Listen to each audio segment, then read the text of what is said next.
Situation all-white Christmas party is back! It's Christmas Eve, 48 the usual. I step into a celebration like none other. The Situation all-white Christmas party is taking over the city with music, magic, and memories waiting to be made. Think cozy vibes, electric beats, and the perfect blend of festive cheer and wild energy, all in one space. Date 24th December 2024. Venue The Underbridge, East Legon. Time 8 p.m. Dress code, it's an all-white affair. Come and dance like nobody's watching. Sip, mingle, make merry, and unwrap the ultimate Christmas Eve experience. Dress to impress, bring your holiday spirit, and let's make the Situation all-white Christmas party unforgettable. Call 0205-973-973 for table reservations and get ready to party. It's going to be lit at the Underbridge. The Situation all-white Christmas party 2024 is powered by Channel 1 TV with support from 97.3 City FM and proudly sponsored by Ceres and Orica Ghana, sole distributors of Carlsberg beer and Kiss drinks. We gon' celebrate your party with you. Come on now.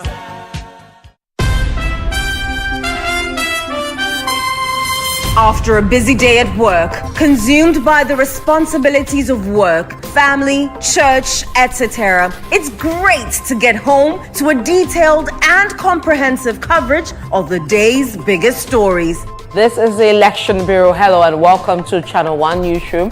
From our studios at number 5, Owula Hanson Lane. At Tesano, in Accra, my name is Umaru Sanda Amado. Nanatufo Boate. Eno Safo. Charles Ozukumi. Chua Tenkrama Dominic. Zoe Abubeduado coming up.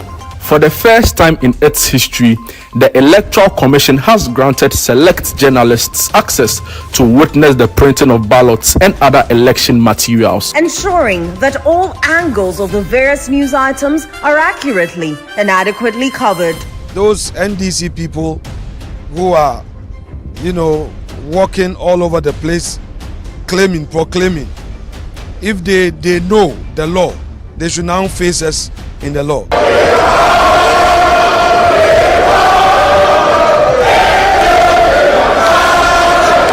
We want to win elections as political leader, and look at our attitude. You can't remember one policy. Is it Jumsop or is it a confirm or now is it Nkukon Kete Kete? And indeed, as some people say humorously, they have not only emptied the public purse, they have stolen the purse itself. NDC for new people, Omo Kuntopa, Ghana Yomodia, Omo Kancham Namiko Transit. The Channel 1 Newsroom seeks to leave no stone unturned to bring viewers the best in news reportage.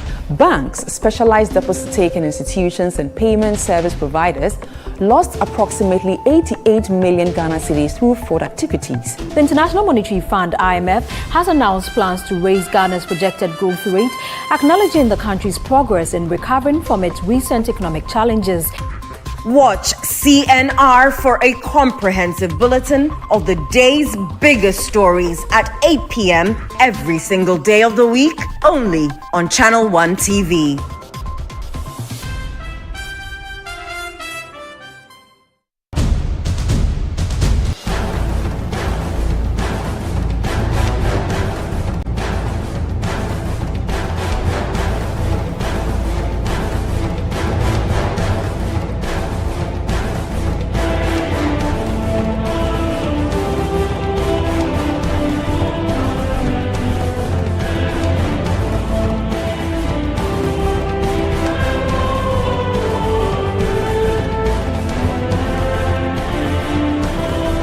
Complete this rhyme.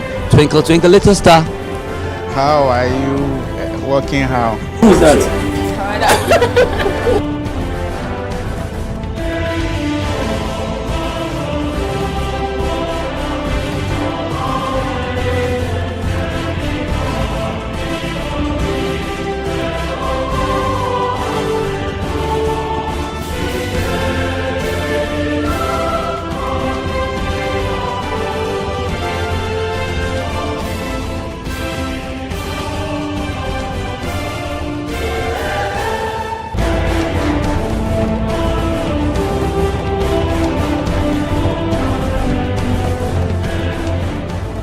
Welcome to The Point of View. Welcome to Face to Face on Channel 1 Television. And hello, welcome to What the Papers Are Saying. This be football made in Ghana. It be the only pidgin show where it day on your screen, Channel 1 TV. Thank you so much. So people are late. You know, they have to catch up. City TV is now Channel 1 TV. You understand? This is Channel 1 TV. Telling you for the late start of the show. Exactly a week from today, the elections will be upon us, and as it is, various preparations are ongoing across the country from the side of the Electoral Commission. The political parties, even media houses, are putting their houses in order to give you a great experience. We at Channel 1 Television and City FM are doing our best, crossing our T's and dotting our I's to bring you an unforgettable experience of election 2024. So indeed, this is your platform for accurate and incisive analysis on every election matter. We call it the big issue this morning, and the show is live and interactive. As always, you can join the discussion via our WhatsApp line 0549-986-996, 0549-986-996. I'll take a short break. I will return and provide you some updates. Before that, three key issues we have on the table. The Peace Pact, much talked about Peace Pact, was signed yesterday. All political parties, notably the NDC and the MPP, were present to sign the Peace Pact. Their presidential candidates, Dr. Mahmoud Bawumia and John Dramani Mahama, were both present to sign the Peace Pact. And so that puts to paid the issues about whether one was going to sign or not and the matters they raised. This morning we're asking, the Peace Pact has been signed, what is next? What happens to the issues that were raised? Are we okay with everything, or we're just hoping that this time we will follow what the pact says? We also look at the Electoral Commission's preparedness. The EC says they are prepared, but this week we've seen a number of things. There's been shortage of ballot papers for some constituencies, in the Volta region, Ketu South, Keta, Hohoi, and a few other places. Also, we saw in a video, which was later confirmed by the police and the EC, a broken seal in one of the cases. The EC says there's no cause for alarm, the materials are intact, etc. But of course, persons have raised concerns about these little things.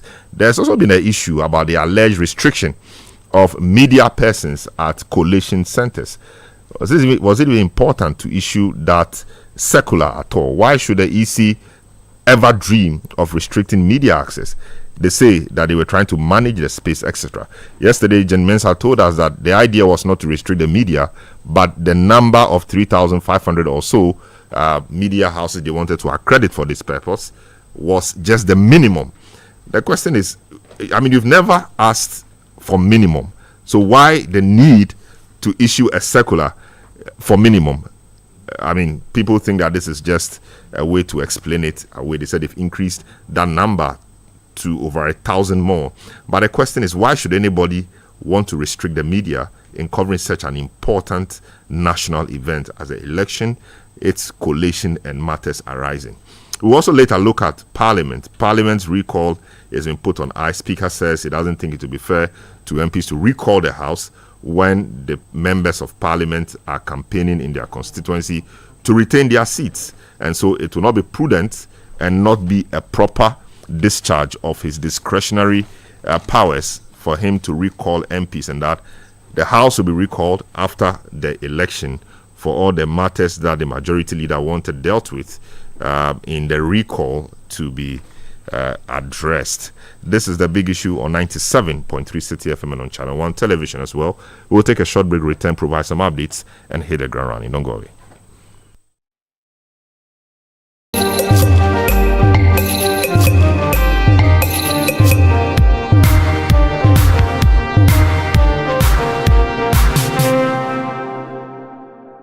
Is the story of great transformation.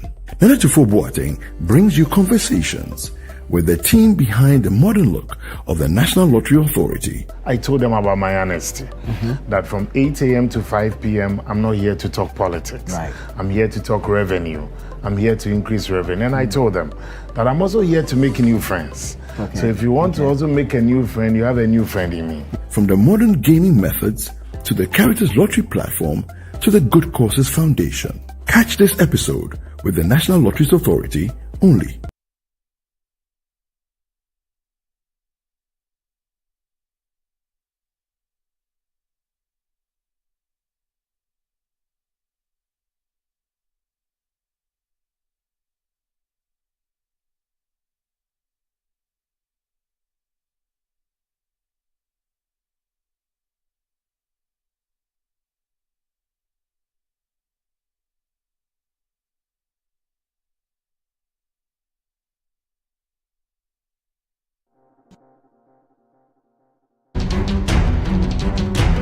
This election season, Channel 1 every television. My name is Selorm Adonoo. With Peace Pact has been signed. What is next? What happens to all the issues that were raised? Also, we'll assess the Electoral Commission's preparedness. They say they are prepared for the election. Of course, special voting is on Monday. Special voting is for security persons and all persons who will be heavily involved in the election day activities proper. This week, we've seen issues of shortage of ballot papers. We've seen broken seals in some cases. And of course, some alleged restriction of media at collation centers. The EC has since come out to clarify all of these matters. We'll look at the issues themselves and what the EC's explanations have been. Parliament recall is also being put on ice. Speaker says it will not be proper to recall Parliament now when MPs are in their constituencies campaigning. He makes the point that the MP's job is not only on the floor of Parliament, the MPs also have a job to do in their constituencies. And indeed, the parliamentary calendar recognizes electioneering activities. That is why around this time, MPs are actually supposed to be on recess to deal with these matters, accounting to the people, telling them what they've used the 4 years they gave them for, and make a case against them for re-election. That's what's happening. And so the Speaker says it will not be a proper exercise of his discretionary powers to ask them to come back to the House for just 2 days. Indeed, the majority leader wanted House recall for 2 days. That was on Thursday and Friday to attend to what they call some urgent government business, including passing some tax-exempt arrangements, some bills, including the free SHS bill, the JB Dankwa University bill, and a few other things. But Speaker really doesn't think that these are the matters, or doesn't think that it's appropriate to recall the House now. He says he will do so after the elections. It doesn't appear there is much the majority can do in this sense, and so we all have to wait for the elections to come. After the elections, sure we'll have our lives back. So let me just provide you with some updates. The Electoral Commission has clarified that shortage of ballot papers for some upcoming 2024 general elections are not limited to the Volta and Bono regions. This clarification follows reports indicating that only these two regions were experiencing shortfalls.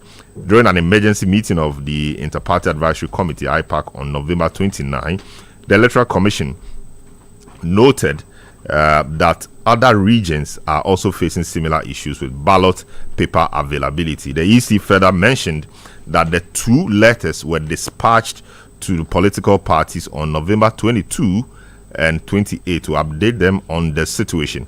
Here is EC Chairperson Jean Mensah speaking at a press briefing.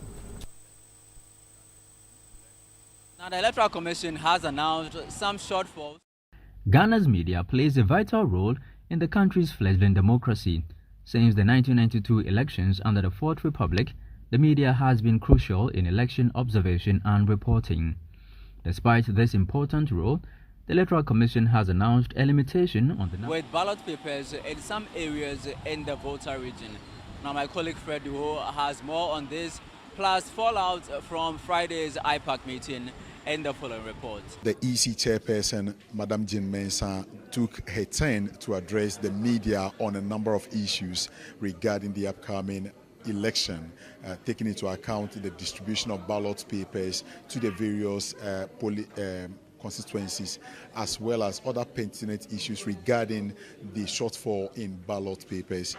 Specific mention to the Volta region, and she said that did not only occur to the Volta region, but it also happened in the Bono and the Upper West regions. This is the method. Morning, Alfred Thompson, member of the MPP communications team, Abraham Amaliba, who is director of conflict resolution of the NDC, Franklin Kujo is president of Imani Africa. Gentlemen, you're welcome to the program.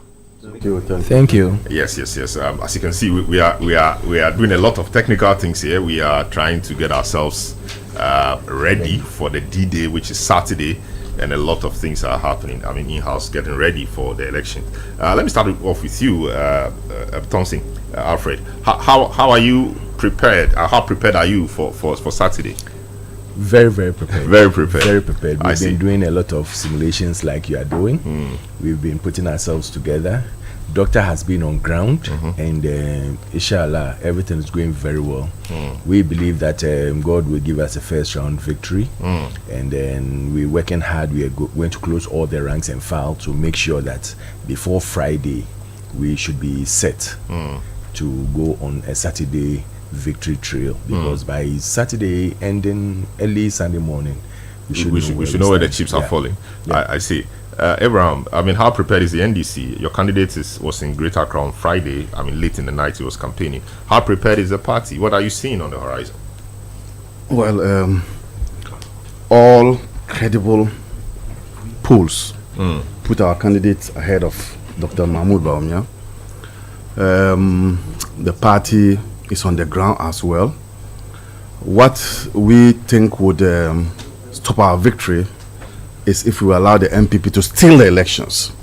And they have said time without number that if the people of this country don't vote for them, they will steal the elections. Well, why did they say they will steal the elections? It's on video, audios, and all over the place. They said they will win. No, they said they will steal the elections. And they are still working about. You've not reported them to the police. You've not forwarded those videos to the police. What we hear is that they said they will win because they have a simple strategy and they will win with strategy. Well, I have seen videos, and I don't think that you want to say that if somebody says that I'm going to steal, I should report him to the police when he has not stolen. I don't think that is how the law works. I see. So the fact is that the grounds are fertile for the NDC. People simply want to have their economy back, and they can't wait to see the back of this administration. A vote for Mahmoud Bawumia will mean a continuation of the suffering, and the people are aware of this. So clearly, what we need to do as a party is to block the stealing mechanism, and then victory will be ours. I see. That appears like a tall order, but of course, so the peace pact. Let's get it running now. The peace pact was signed yesterday, on Thursday actually. Initially, we heard that your candidate, Abraham, or your party was not going to be part of it. I don't know what went on behind the scenes. That position appeared revised because on the day, your candidate, John Dramani Mahama, former president, flag bearer of your party, was at the event grounds to sign and to make his commitment, give his commitment to peace during and after the elections. Same for Dr. Mahmoud Bawumia. Of course, the MPP had always said they were going to sign it, they were part of it, etc. What changed? What changed for the NDC to be part of the process in the last minute? You know, our leader is an international figure. Even before he decided to take up the reins of the flag bearership, ECOWAS and African Union have always called on him to intervene in many African countries. So he has this clout, he has this goodwill from the international community. And so to have a peace pact being signed in your own country, where you are an ambassador to ECOWAS, to African Union, and then you say you will not sign, it's a bit incongruous. So clearly, by his nature, he went to sign. But you notice that in signing, I would say he signed even under protest. When you listen to his statements and comments, he asked the question, we've been signing these pacts, but In 2016 or 2017 rather, Ayawaso West were gone. State agents maimed and attacked people, innocent people who were going about doing their electoral work. Then he cited the 8 people who were killed during the 2020 elections. In all this, he sought to say that, look, we can sign these peace pacts, but if the government of the day fails to do its responsibilities, we'll still come back to square zero. But for me, this old style peace pact signing does not address the current situation that we find ourselves in, particularly when it comes to violence. You notice that from 2017, from Ayawaso West Worgon, the violence that we see at our coalition centers or our elections areas is not the kind of violence we used to see in 1992, 98. This violence has now changed. In the past, it was macho men allegedly belonging to the political parties who were causing mayhem. And so those peace pacts could address that type of threat. Today, the threat is no more coming from with the ban of vigilantism and with the fact that political parties have this own the groups. Now the threat, unfortunately, is coming from state agents. I need not to tell you how in Techiman South you saw a soldier kneeling down and aiming at unarmed civilians. You saw what happened, how state agencies put uniform on miscreants at Ayawaso West to attack unarmed voters. So this old style of peace pacts cannot address this type of situation. I'm saying this to introduce the fact that I expected the Peace Council, together with the IDEC, who are the conveners of this peace pact, to have provided a place for the signing of the president, because he's the commander-in-chief of the Ghana Armed Forces, because it is the army that were used and will be used this time. I expected the signing of the interior minister. I expected the signing of the minister for defense, and I expected the signing of the minister for national security. Because come to think of it, when Parliament was attacked on that fateful day, it wasn't the political parties that instructed the army to go in there. So suppose NDC and MPP have signed a peace pact for Parliament on that day, how were they going to forestall the use of the army that entered into the... I'm bringing up another angle because the threat, the violence has shifted. The violence is no longer the what it used to be. Yes, those Delta boys, what, and you could say that Avzoka boys. It's no longer like that. It's now state army, state sponsored attack on citizens. So me, I have also indicated that, look, this peace pact is much ado about nothing, because it's not going to address the use of the army. The army is under who? The army is not under Mahmoud Bawumia. The army is not under John Dramani Mahama. The army is under Nana Addo Dankwa Akufo-Addo. He has not signed. The army is, or the police is under the interior minister. So these characters or ministers should have been the ones also signing. But the president is sworn an oath to be responsible to the people of Ghana. He is commander-in-chief of the Ghana Armed Forces. His power is not without control. His power is subject to the constitution. So if he fails to do what he has to do, I mean, the constitution or the law will hold him accountable. Same for the interior minister, same for the defense minister, and same for all other persons who are not candidates in this election, who have a role to play. So wouldn't it have been superfluous getting them to sign, because they already have a commitment with the people of Ghana through their oath they've taken to protect and maintain peace and order in the country? That oath existed, and we saw Ayawaso West. That oath existed, and we saw Techiman South. Till this day, that commander-in-chief you are talking about has not spoken about Techima South. So we cannot rely on their oaths because they have failed us. And that's why I'm saying that, come to think of it, this peace pact was signed by people who do not have control over the security agencies, which are now being used in our elections.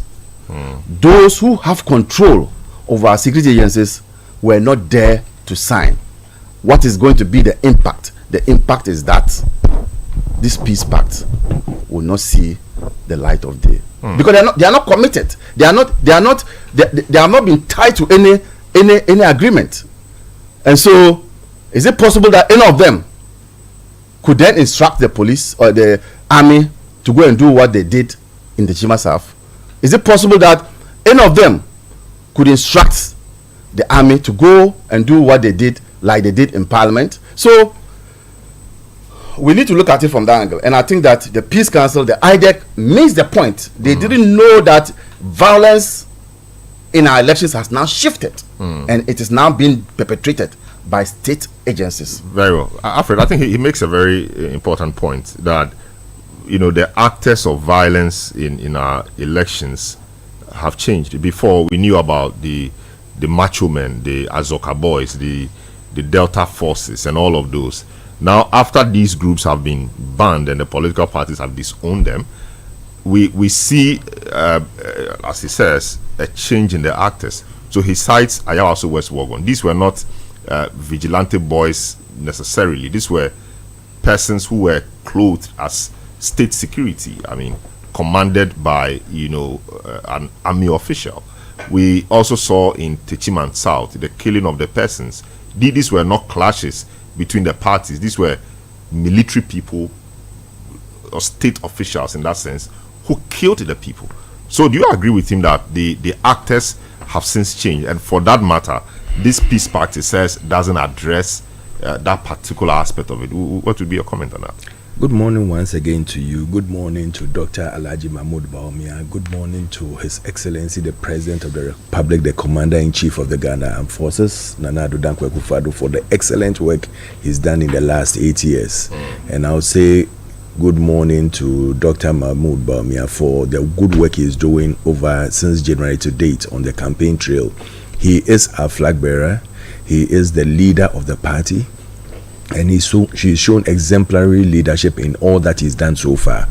Going around in water, in rain, in sunshine, everywhere. He's visited all the 275 or 76 constituencies in Ghana. Yesterday he was at the Guan constituency. The Guan constituency. He's finished all the 276 constituencies. That shows the sign of a leader who is prepared to go out and work and make sure that he gets the gains of his work. That is why he's the only vice president under this Fourth Republic. You can get 33 different policies and projects that he's initiated through his boss to make sure that it works and is working.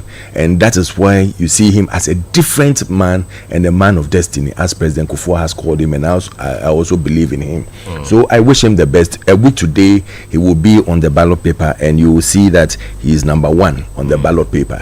Everybody should take his time, go into the ballot box, vote number one, fold the paper nicely this way, and make sure that they drop it into the ballot paper. If there is a mistake on your ballot paper, don't drop it in. Send it back to the electoral officials. Let them change your paper for you. If you find any mistake on it, go back. If you don't have an ID card, as the EC has stated, you can still go to if you don't find your ID card, you can still go to the ballot, the EC officials, mention your name, they'll take you through the normal biometrics, and then they'll make sure that you vote and vote wisely. You vote wisely for someone who is a leader and who is hardworking, someone who is prepared to send this country into the next generation of leadership. And so we know that Dr. Alhaji Mahmoud Bawumia will do that for us. Coming to the topic, you see, when people see themselves as losing, they tend to ascribe and describe everything possible, and then even tend to start insulting everybody apart from themselves. You've had a situation. I'll give you an example. Ayawaso West Wagon. Did anyone die there? People were injured. Did anyone die? Nobody died. Yes, but we had a certain member of parliament standing there and shouting to a police officer, "You killed a man in his own room." No, but you killed a man. I think the explanation was that at the moment. Amaliba, relax. You see, you people are emotionally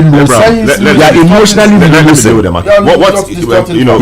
What Sam George said was that at that moment, he did not have what it took to determine whether a motionless person there was still alive. So you don't go out and say that the man is dead in his own room. Heat of the moment. No, you don't do that. It was in the heat of the moment. A member of parliament is supposed to be honorable and think faster and wiser on your feet. Faster and wiser on your feet. That is why you are voted into office to think. But he's not a doctor. Think and think wise. And so he acted. I'm not saying that he acted. So in fact, the fact that you are not a doctor should even tell you that you should not do certain things. That can cause mayhem. That can cause mayhem. Because you standing there, you know what caused that what do you call it? It's a radio station that caused a fight in this country, Rwanda. Radio station and one person's statement. Do you know what that statement of "you've killed a man in his own room" could have caused at Ayawa if he hadn't been stopped? If he hadn't been stopped, you know the number of people who will take the law into their own hands and do what they want to do because someone has said that they've killed a man in his own room. Let us please be wise and look at the whole scenario. But the context is important, right? Because the context was that it was in the heat of the moment. That's in the heat of the moment. As a leader, you step back. No, let me put. There were masked men. We hadn't seen that before. There were masked men dressed in khaki and all of that coming in armored vehicles, storming the voting center.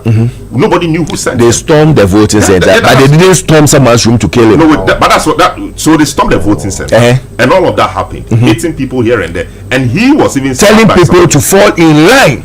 No, but if you are not, yes, is their way to bring law and order. Which people? To mask and go. If EC calls you to a place to make sure that people do not do or take the law into their own hands, EC called them to that state, the Balishi polling center. Didn't EC ask what do you call it? Security forces to come and make sure that the place is. No, but there was nothing really happening there. People were just voting. Who said so? And EC has said that they invited the people. Who said so?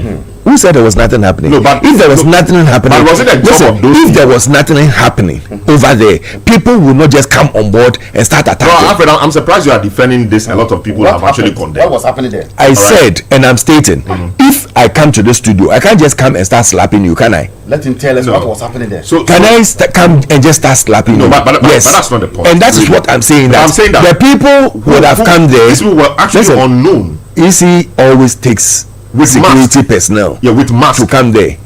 With masks. EC takes security personnel to come there. Security personnel have come there to come and work and make sure that everything is going in order. They are moving around from polling station to polling station in Ayawa to West Wagon. Now, if they get to a place and they see that there is a problem there, they have to deal with it. I don't believe that they just went there and decided to start slapping Sam George. No. It's from what was happening there and what he said that caused the problem. And that is what they had to stop. Because if they hadn't stopped it, it could have caused more in this country than what we would have seen. And I don't believe that anyone died out of that. And that is what I'm stating. Now, coming to the second point. I'm a lawyer. Amaliba, you're a lawyer and you're sitting here and stating that people have gone on air and said that they are going to steal elections. Where did we ever say that they are going to steal elections? Let me deal with this. Where did we ever say we are going to steal elections? This is not the only topic. I'm giving you points. So let me finish building my point. Then you can come in, please. Member you yourself will be attacked in this election. No, it will not happen. It will not happen. It will start with your family member and your parents. This way. No, Amaliba. Let cool heads prevail. People have been named. Let's go on. They should go and attack and make use of their legs. Let cool heads prevail. Just address the point for me. So just address. Abraham, I mean, it's all right. Let's. You are the mighty person of your own destiny. Alfred, your microphone is off. Your microphone is off, Alfred. Abraham, your microphone is off. Nobody's actually hearing. Nobody's hearing what you're saying. I understand that it's just a week to elections and tempers are high. But let's deal with the issues.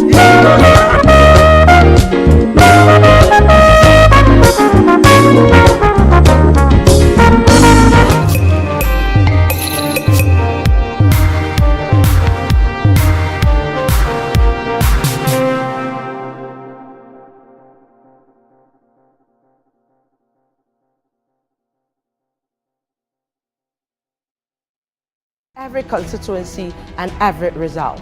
Our team will provide in-depth data-driven analysis to show you what each vote means for our nation.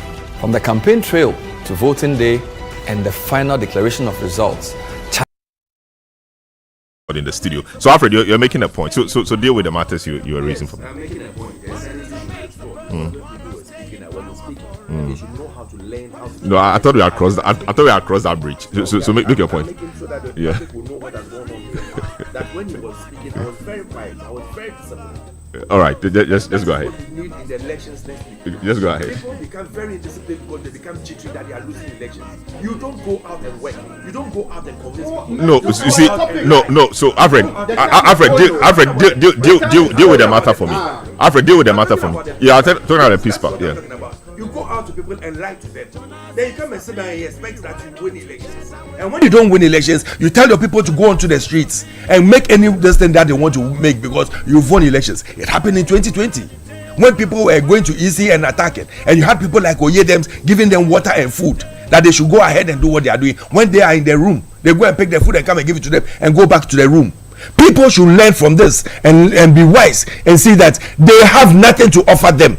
That party has nothing to offer them. All they are is pushing people onto the street. You don't go out and let your chairman go and stand somewhere and say that won't sign peace pact today, won't sign it tomorrow. No, you don't go out and let your youth organizer of Swami tell people that they will kill people if they have to kill people and win elections. You don't go out and when you finish, you tell the others then that. And even right now in the studio, we heard what he said. He said that he went to sign it without his own destiny. Excuse me. No. He said he's a man of international repute. Master, what international repute? No, but he's a former president. He's been engaged by saying that international repute by sitting on international asking whether you are corrupt by this as a human being or as a former president. No, but let's go. Is that the international repute? You can't discuss it. What's the relevance of that? The relevance is that if you tell me that the man is a man who is not that hasn't got international repute. What about me? The consent prior to the signing was that in the last election, the same thing was signed. 8 people died. Till date, that matter remains unresolved. So the question is, what's the point? You see, sometimes you go into some of these things and ask questions. How did the 8 people die? When people are supposed to be good and respectable citizens, you go to a polling station, go and vote. When you finish, you leave the place. Yeah, but the collation, they came there for the collation. The collation. Yeah, so that was the collation. And what did they do that those 8 people were shot? No, we don't know. That's why we needed an investigation. And that is why the police. That's why the military shot and killed them. If you went to the meeting the IGP had the last time, the closed door meeting with some of the political leaders, he stated everything and where they've gotten to with the investigation. But we don't know. We're in the media, we don't know. And if you go and tell people in the room, if you want to know some of these things, if you want to know some of these things, I couldn't have gone into that room, Alfred. I'm coming. If you want to know some of these things, you can write information bill. You can ask Alfred. I mean, you're write information. We don't need the police service. The police service issue statements every day. The police service issues. The police service issues. Let him mind his statement. Just talk to me. And seriously, just talk to me and talk to the. But you don't threaten me. People are not even ready for the election. The police service. You can't threaten me. You don't know me. No. Please, you can't threaten me. And neither can you. I'm not sure anybody's threatening you. I'm not threatening you. All right, so I'll go to my other guest. I'll go to my other guest. If you are not, I'm not done yet. I'm ready for you. So deal with the issues for me. So I'm saying that we don't need to write to the police necessarily for the police to tell us what is happening on such a key matter. I'm coming. If you think single-handedly, you need some information from the police. But I'm saying that on such a matter, do I have to write to the police when they are pronounced on more trivial issues or even trivial issues? My brother, do you want information? You really want information? If you think you are not getting certain information and you sit down and tell me that I will not go and seek for it, then so be it. No, but if you want information, it speaks to my brother. The kind of security service we have. No, it's not everything they bring out at a point in time. No, just tell us you are investigating. You are in the process. And they stated it. But we need to know. I even got to know about this. I wasn't in that meeting. No, it's been 4 years. I got to know about this yesterday on air when another political party said that they were in a meeting when they mention where they've gotten to, but he cannot even bring it out. Yeah, but they told them that, saying this is where we've gotten to. You know, I'm stating that when the police or the military are doing their work, you leave them to do it. No, but it's been 4 years. It's been 4 years. Yes. And people were killed on election day. Cases. Let me give you this case. For example, the honorable member of Parliament. The JB Dankwa case. JB Dankwa case. How many years is it? No, but at least now we saw the matter go to court. How many years is it We now? saw the matter go to court. We saw police investigate. How many years they are not the same. We saw the matter go to court. This one hasn't gone to court. Yes. You know, if you haven't got enough information, but it's 4 you years. Push it to court. No, but this is 4 years. That is why I and said we need to know whether the military guys on the ground who did that thing have been questioning. You are doing a lot of disservice to me by interjecting everything I'm saying. I'm sorry, but it's like you want to interrogate everything I'm saying. No, I'm sorry, but because the points are raising are debatable. No, I gave you a simple analysis. If you want information, get the police to give you the information you need. If you write to them and they are not giving you, you can bring it on air. That I wrote to them and they are not giving you. But I'm also suggesting certain things that they would not bring out the on police air. owe us a duty to do that. That's what I'm saying. And they know when and as and when they have to bring the information out. Really? Yes. Very well. As and when they have to bring the information out. They don't just come every single second. I'm telling you, oh, I'm on it. I'm still working on it. Every single second, I'm on it. I'm still working on it. You get bored with it. So as and when they get to a place that they feel that this is right information that I have to bring out at this point in time, they will do so. But if you need information before then, you can write to them and seek. And they would give you the information you need. Now, what I'm saying, and coming back to the Peace Pact, the Peace Pact, yes, is very necessary. Because if you don't believe in it, don't go and sign. Neither is it that if you don't believe in it, you tell your people to stand out there and even go and call people to bring cutlasses on the distance as a trial to see that on the D-Day people will bring cutlasses and ammunition to come and fight. It is not called Peace Pact. And let me state it. The police, the military, and all the necessary security forces will work and work diligently on election day. Nobody should try and think that because there's an election, they can take the law into their own hands. They will do everything necessary to bring peace and order. And we give them the full backing to do that. But yes, no MPP person should go out and try and disorganize any election anywhere. Because when the police get hold of you, on that day you don't wear party paraphernalia. So when the police get hold of you, you would not know which party you belong to and where he's taking you to. It is not our job. And this Peace Pact is supposed to bring peace and order. If you do your work well, you will win elections. But he's expanded, when Abraham was speaking, he expanded the scope. He says that the violence in our elections is now moved beyond It's not true. Political parties and macho men. It is not now we true. have state agencies, security agencies. When the state agencies are doing their work in the process, when the security agencies are doing their work, but then you come and sit down. They are accountable, but you don't come and sit down and say that because they are doing their work, so it means that they are working for a particular party. When what do you call it? This special prosecutor was prosecuting MPP people here and there or sending them. Did we complain? But let this thing happen right now and let them go and touch even one NDC person. You see the way they will go helter-skelter. That is witch hunting. Why is it always about them and not about the nation? Why should it always be about them and not about the nation? They should learn how to be law and abiding in the nation. They have told us, and it came from no ordinary person but their party leader, that when it comes to violence, they know violence more than any other party because they were born with violence. If that is the way they think they are going to run next week, then they should be ready. Because IGP has told us that they are not going to encounter or allow anybody to misbehave on the 7th of December. And that is why I am calling on my party people, go and vote respectably, diligently, make sure you walk there, you cast your vote and you go. When it comes to coalition, there are people who are supposed to be around that place. They have barricaded the place. Do not go beyond the barricaded line. If you do that and you are arrested or you are accosted, it's your own problem. No party or no person will be held responsible for that. It is you who have caused it. And so people should be law abiding and do what is necessary. After signing of the Peace Pact, there's only one person who signed. But you talk to your party people like I'm doing now, respectably and responsibly. If you are not a responsible party, you talk to your people. You think shouting and doing anything on air will let your people know that, oh yes, rain or shine, we should win these elections. Very well. We'll win these elections let me speak to Dr. on data. and the things we've put in place to make sure that our people will go out and vote and win. And I'm telling you, it will be a first round victory. MPP people, arise and vote. Very well. So that's Alfred Thompson of the MPP. Let me speak to Dr. Osei Kwapong, who is a CDD fellow, Center for Democratic Development fellow, and a political scientist. Doc, good morning. Welcome to The Big Issue.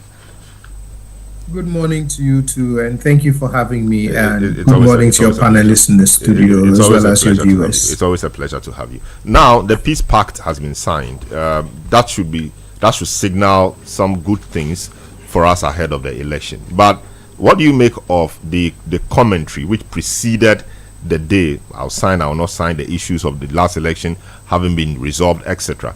So put all together for me, the Peace Pact has been signed, but what happens to the fact that the issues that they pointed to, Techiman, etc., have not been resolved? Where does it leave the Peace Pact?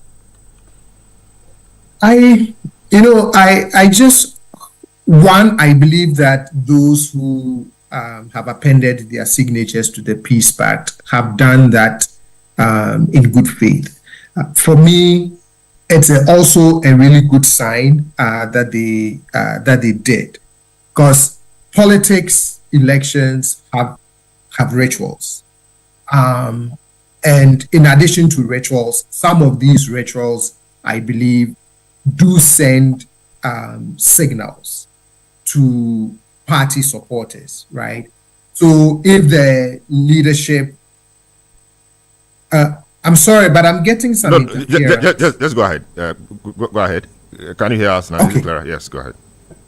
Okay, so for me, right, it is important that at the very highest level, the leadership does send, these signals to their party supporters that they are committed to peace. I believe that they take their signals from them. So if my presidential candidate, if the leadership of my party are demonstrating, this good faith effort of committing to peace, then I follow suit and also say I must be committed to peace as well.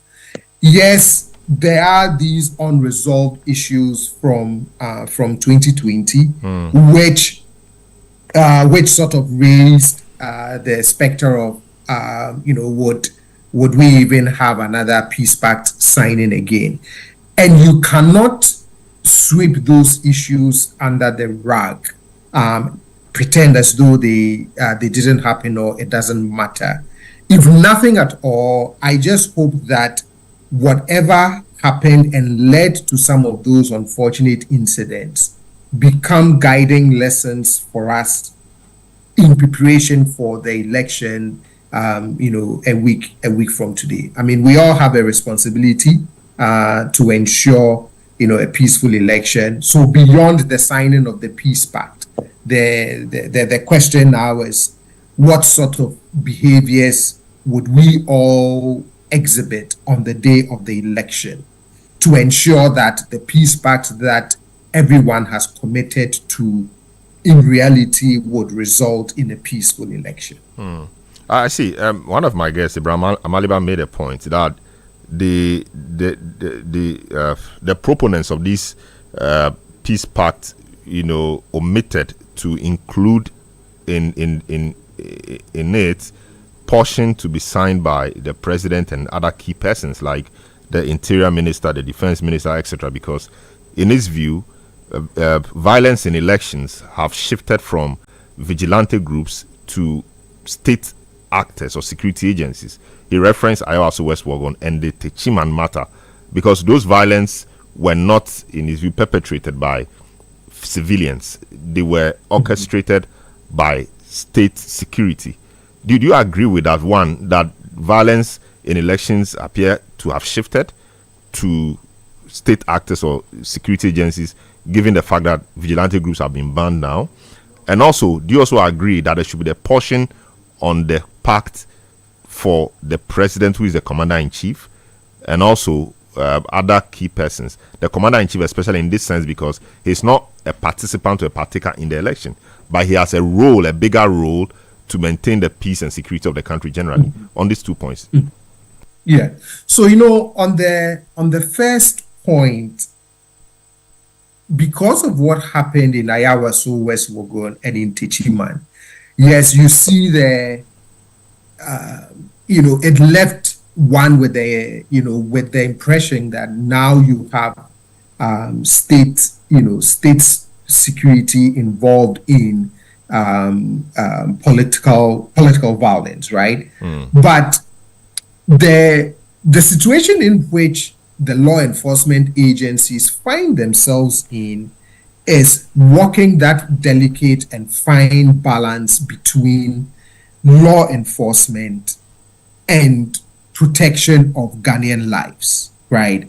So whatever may have triggered the response of law enforcement, right, is that for me, in my opinion, you have to find a way of restraining and ensuring that protecting Ghanaian lives, no matter what, still is the guiding principle as you try to ensure, peace and enforce the law at ballot, at polling stations, etc., etc.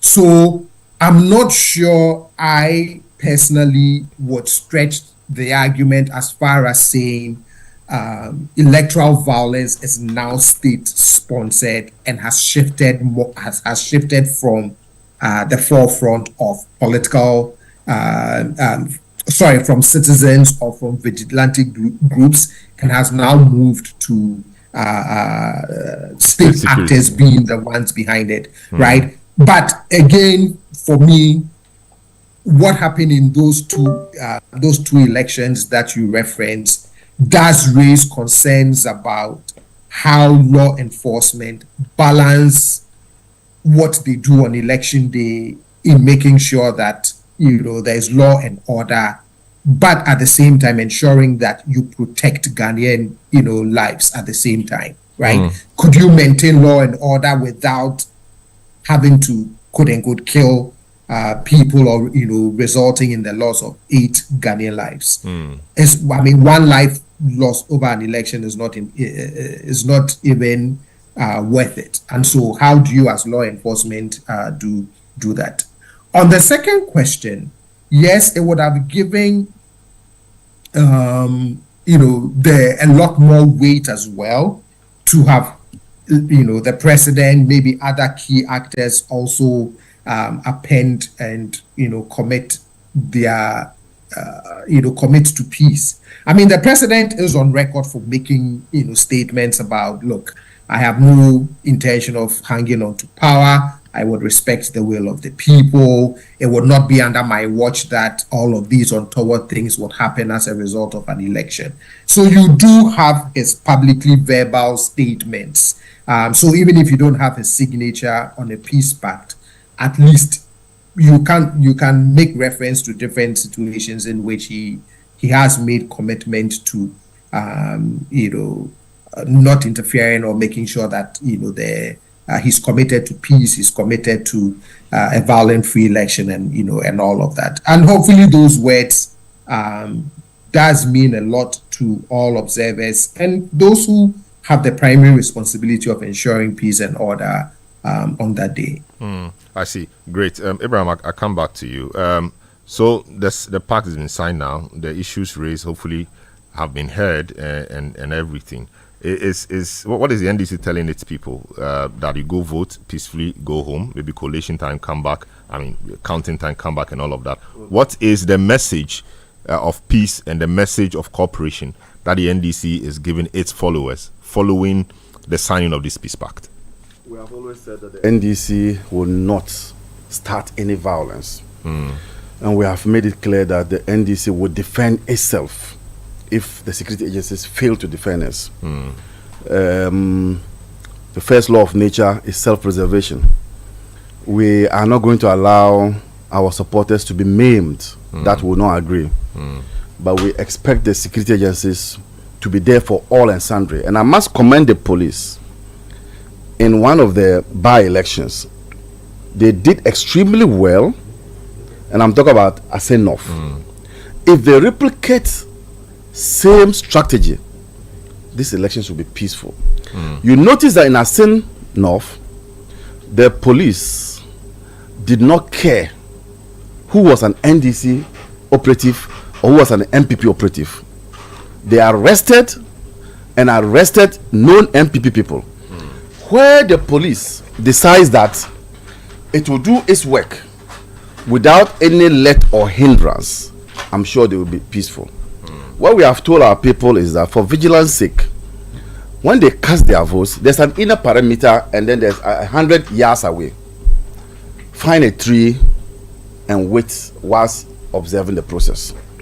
Don't go. Hundreds of them could be waiting at the same time, but yes, they're party agents. No.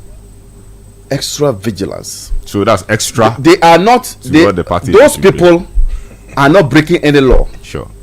Those people, we have told them that after the inner perimeter, don't go near. But the law, if you read the CI, it says that 100 meters away, you can be hanging around. So we have told them to do so. Anybody who criticizes that is in the mind of doing something mischievous.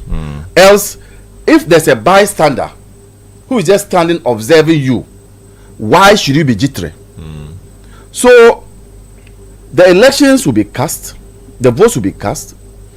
When you cast, you move away 100 meters away. If you have a tree there, you sit there and then you observe the process. When it's time for them to count the votes, then you get close to the inner perimeter. So that's what we have told our people. Nobody is allowed to, as it were, engage in violent acts. We have told our people that violent acts are not allowed. But for self-preservation's sake, we will not take our members to the slaughterhouse and they will slaughter it again. And a president will not even make a statement to assuage the pains of those people. So that's the arrangement. NDC will not start any fight. But should it start, the NDC will defend ourselves. We'll defend ourselves. You don't expect us to start turn around and be running away and they'll be shooting us and killing us, like you saw in South Africa during the apartheid era. Is that what you want? Or the Maracana killings in South Africa? You don't want that way. So state agents, and I was at the Peace Pact when it was signed on Thursday. You said it was yesterday. Yeah, Thursday. Yes. It was already signed on Thursday at Kempiski. The IGP made a clear, concise statement on how security is going to be handled, and he's indicated that he also expects the political parties to help them. And on our side, we are saying that we are going there peacefully, cast our vote, and then retreat 100 meters away. We will not be interfering in the work of the EC. But when it's time for people to come back and then count the votes, but just to find out, if they are 100 meters away, what would they be there doing? Because they cannot see in it. If something is happening at the table, they cannot see. If somebody comes to we've seen instances where people have come to pick ballot. Even the last one, pick the whole ballot and run away. Will accost the person. But the police or security will be there. You are a lawyer. Don't you have citizens arrest? You are a lawyer. Tell us that I want anybody who is going to criticize what I'm saying to tell me which law is being broken by this arrangement. So we have instances where that happens, and sometimes they overpower. You know, in by-elections you can have so many concentrated police people, but in general elections, in some areas, you may not even have a policeman man there, but it's a fire officer. You know that. And in some areas, it will be an immigration officer who may not be even well trained to deal with violence. So don't forget that we are going into a general election where the police cannot be at every. We have 800 and something polling stations, over 800,000 polling stations. No, 40,000. 40,000. Over 40,000 polling stations. So the police cannot be everywhere. They are well trained for that. But in some areas, you even have fire officers manning the places. So these are extra layer to ensure that things are done in a free and fair manner. Very well.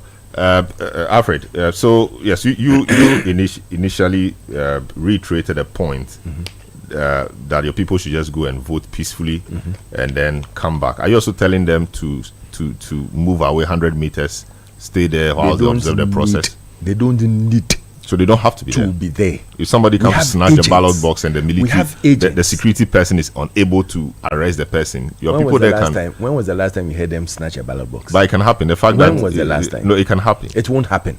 Nobody will snatch ballot boxes. They cannot. Nobody. Under this era, nobody can snatch a ballot box. It won't happen.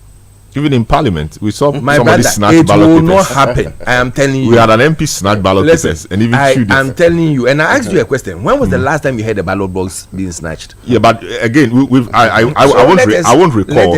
But I won't discount it because I'm telling you, Parliament, it cannot happen. In Parliament, we saw an MP, my brother, snatch ballot papers, ran with it, and he chewed on authority that nobody can snatch a ballot box in this Ghana.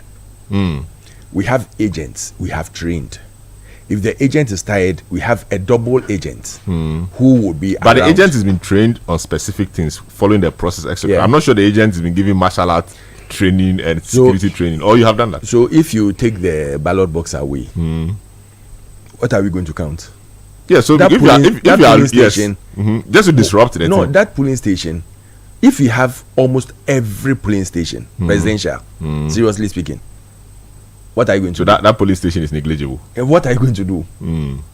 I'm telling you, listen, when you have all sort of ideas that you haven't worked, so you are looking at ways and means of either how can we rig, how can they do something to make sure that this thing, and you think that people are going to vote on the pretext that we've come to tell them that Ghana tesa, without them knowing that, listen, sometime back they could not even go and buy ECG this time when their lights were off till after in the morning when ECG had opened office, and they go and form long queues. Today they can stay in their rooms and send a text and their lights will come back on. They are not getting doom so as it used to be. So I am going to vote and vote wisely because I have a president or a candidate now who I know that what he thinks about is about development of the people. How can I keep my people safe so that midnight when lights go off, his lights go off and he cannot go and buy the ECG, or if he's going out and he's attacked, something could happen. So let me just quickly do it on my mobile phone. Interoperability and all these things, those are the things that people are looking out for. So they've made life easier for people, you say. The way they can relate in this Ghanaian economy now, that now things have become better and easier for them. Those are the things people are going to do, not to go and snatch ballot boxes. Very well. So I am telling you on authority that it will not happen. One. Very well. Two, you have agents there, and he made a statement that when it gets to the counting time, you can come to the inner perimeter. You cannot go. Who said that? You don't listen. Not inner. If you like, not inside. You can be outside. He made this. If you like, play it again and listen. Close to the inner perimeter. You don't understand English. You can't come close to the inner perimeter. No, but when you stand 100 meters away and watch. There is a line that has been. Yes, you stand behind the line. You stand behind the line. So you come close to it. Yes, not inside. You see, you are talking to people when you tell them that you can come close or even in the inner. Who even said even? Please, stop importing words. When you are on. No, when you make it, when you make it personal to me, when you make it personal to me, I will listen to you. When you allow me to do my. I'm interrogating. You are losing elections. I'm interrogating. Anybody should go back and play what he said. No, but he didn't say they should come into the inner perimeter. He said 100 meters. I'm conducting an interview. So he said 100 meters away. When at the beginning, but when it gets to the counting, you come to close. the inner. You come close to the inner perimeter. Close. Let's even assume that close. Close to. But there's a line. Anybody who you tell. There's a perimeter. There's a line. Anybody who you tell come close. They'll come inside. Understand? No, they will not come inside. You are wiser than those people. They will not come inside. And doesn't understand. Will believe that they've given us the but they didn't say you should we have spoken to some grassroots. I'm sure they will have tapes even around. Do you go around and speak to grassroots people? You don't lie. Of course, I do that. I speak to you understand that sometimes when you tell them something, they take what they want to take and go and do what they want. So what should we say? That they should go home? They said they should be 100 meters away. The law allows that. Everywhere that they've quadronned off, don't go near it. Yeah, but that's so it said come close to it. come close to the cordon do we of need area. to argue over this? Yes. No, so I'm surprised. So once I've explained, you are stating your own point. Those who listen ahead would also take their own decision. And let's move on because time is going. Great. So, I believe that there are more important things we should tell people. Great. And that they will go on Saturday and vote today and vote number one. Let me read. I have the peace pact. I have the details of the peace pact signed. Let me just go through some of the things, portions of them. Then, if there are any comments, if there are any comments you make, but I'm coming to Dr. Sekwapo on this. All right, so now, guys, your microphones are off. Your microphones are off. So no, you see, your microphones are off, so nobody's hearing you. So Dr. Sekwapo, no, I want you to follow. I want you to follow this. Okay, so I'm reading just portions of it, starting from V. Or let me start from 4. Bearing in mind the enactment of the Vigilantism and Related Offences Act 2019 on the prevention and eradication of political vigilantism and other political violence. 5. Anxious to renew our deep commitment to peace in all political activities before, during, and after the December 2024 elections, hereby declare as follows. 6. We hereby commit ourselves and our supporters to a peaceful election in the December 2024 general polls or elections. 7. That we undertake to accept the results of the said elections. 8. That we undertake to restrain our supporters from resorting to violence in the aftermath of the said elections. 9. That we are committed to the judicial resolution of all election disputes. 10. That we are committed to taking all necessary and appropriate measures to deepen our democracy and to preserve Ghana's well-deserved reputation as being a haven of peace, stability, and constitutionalism on the African continent. 11. That we pledge to cooperate fully with security agencies to ensure the protection of lives, property, and rights of all citizens before, during, and after the electoral process. 12. We the undersigned, as leaders of our respective political parties and independent candidates, commit to upholding to this pact and its provision in good faith by our shared responsibility to ensure justice, peaceful, and non-violent electoral process. So this was adopted at the Kempinski Hotel, Gold Coast City in Accra on Thursday, November 28, 2024 by the presidential candidates of political parties and independent candidates contested in the 2024 election. Their names are H.E. Dr. Mahmoudou Baumia, Daniel Augustus Latte Jr., Christian Kobna Andrews, Percival Kofi Apalu, Alhaji Mohammed Frimpong, Nana Kosa Frimpoma, H.E. John Dramani Mahama, Alasan Abdullah Ayariga, Kofi Krantin, George Chum Berima Edu, Nana Kwame Bediakun, and Alan Kojo Tremantin. Doc, this is what they signed onto or appended their signatures to. Are these broad and all encompassing enough? Is it broad and deep enough? So, I mean, it does speak to, the general issues of concern that, we tend to have as election approaches and on election day. So, for me, they have created the broad contours of the kinds of things that we hope everyone is going to commit to, whether as a candidate or, as party supporters and all of that. But again, for me, I also say that the signing of the Peace Pact, whilst extremely important, is not the only thing that gives the 100% firm assurance of peace on election day, right? Beyond the signing of the pacts, all the stakeholders have to also exhibit the kinds of behaviors that reflect a commitment to peace. So, one of the things, in my view, that we have to be able to manage well is our political temperaments on that day. If you look at the NCC survey, Matters of Concern to the Ghanaian Voter, it was reassuring to see that about 99% of respondents said, look, we would not engage in any acts of violence, which was good. But there is also that 1% who indicated willingness to engage in acts of violence. And it doesn't take too many people to start trouble. What was quite instructive is when the follow-up question was asked of that 1%, when they were asked, well, what would motivate you to engage in acts of violence?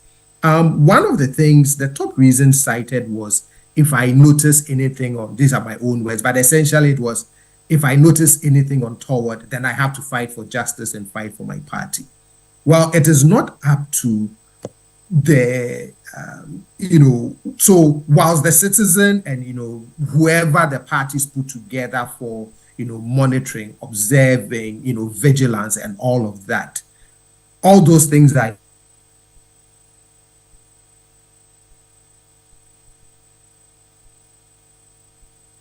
I think we are losing. I think we're losing Dr. Kwapong.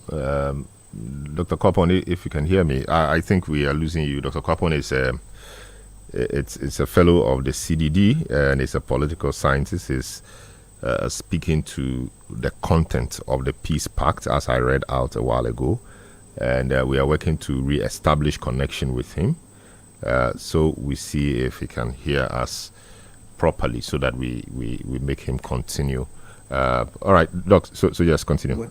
We would really watch our political temperaments that day. But again, the responsibility is also not just on on citizens. All stakeholders have a role to play on that day to ensure that the signing of the Peace Pact is a meaningful exercise. Very well, Abraham. So we are concluding on this matter. The content of it, is it all encompassing? Is it deep enough? Is it broad enough to cover all the issues that you think needed to be covered?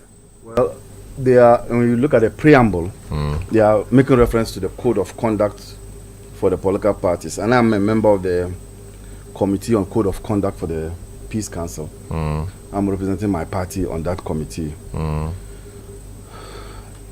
I have indicated that there's nothing wrong, but it appears the convenience of this Peace Pact did not also extend the discussions to include some people who have responsibilities.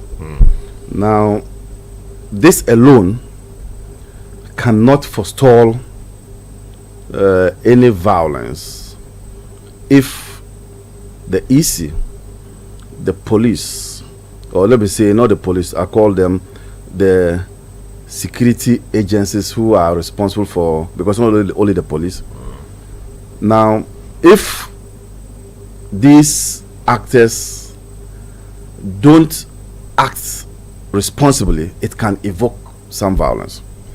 So I agree with the IGP who says that much as they will do their work, they also expect that those who are also players in that area do their work. Let's not be interested in ensuring that a certain political party wins. Let the will of the people prevail. And when the people decide that they want to continue with the MPP, let it show. Let there not be any machinations to make it look like there is interest in one political party, and that if that political party fails to win, then their positions are also becoming untenable. Let the people decide. When the people decide, we all go home and sleep. There's another 4 years that will come, and people can go and start preparing for that 4 years. So it is not about breaking legs, breaking hands, or breaking necks. It's about let the votes speak for the people of this country. And when we do that, just as how we saw in Asenov, clearly, if you lost in that election, you knew you had lost. If you won, you knew you had won, because you could see from the start of the poll to the end, you could see that everything was genuine. Yes. Very well. Alfred, the content good enough? Super. Broad, deep enough? I don't think the people who put it together did anything wrong or have left anything out. They've done what they have to do. they putting everything together until the president leaves on the 7th of January, the morning of the 7th of January, and a new one is sworn in. He's still in charge, and he will make sure that everything is done well. Nobody, and I repeat, nobody will be maimed or beaten or touched if you have done the right thing by going to vote and going back home. At the right time, you come and stand at the designated points where you'll be shown to go and look. You are not supposed to touch or shout or even count with them. Leave them to do their work. We believe that we have worked hard enough. We've worked seriously. We are on ground. As I leave here today, I'm going back to my region to make sure that every central region, every I is dotted and every T is crossed.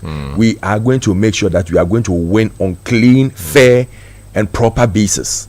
These elections, I believe, we are not going to take any fake posters to sit in their bedroom and come out with figures and facts that we've won the elections. We have worked hard enough for Ghanaians to see over the 80 projects that was launched last time. Look at all the work that has gone on across the length and breadth of this country. The free SHS that they believe that we couldn't do. Everything is going to come to play. The force that we believe that it will make sure that we win these elections. So we have worked hard. Apart from that, our candidate has worked and moved through the hook and cranny of the whole country. He didn't leave any constituency and say that, oh, as for these people, I know definitely they'll vote for me, so I don't care. Let me just go and stand somewhere, talk here and move. He went to every constituency. He didn't ask for a honeymoon. He worked hard to make sure that we do, to make sure that we win this election convincingly. So we believe that we will not call on people if there's any loss or there's anyone that go to EC and go and fight there or go and make any noise, because we've already won the elections. But I'm not sure anybody else asked them to go there too. 2020 it happened. No, but we're talking about this election. I'm talking about past elections. We started when we started this whole conversation. So it started on the past, into the present. So the past should not repeat itself. Because we believe that you should work hard to win, and we've done so. And on the 7th of December, inshallah, God being our helper, it is possible that Ghanaians are going to vote and vote wisely and vote for a leader who is humble, a leader who is trustworthy, and a leader who will take us to the next generation. And the leader has also said that everything that will bring about peace in this country is going to do for the peace. People are wanting to hear. All right, so let me take a few of your messages. I'll take a break. We'll come back and deal with the EC. This one from Kofi in Kaswa says. Answer the questions. Why do this one says, why do these politicians think the country belongs to them and their families? Their utterance and threats during election years is very irritating. They get the power and they become worse than the previous governments. Good morning, Selorm. In your big issue, panelists, please tell the MPP representative that the peace Ghana wants or needs starts right from where he is sitting. He should exercise patience and show leadership. I pray, may the peace of God reign over Ghana. Amen. He said you are anti-Atobra.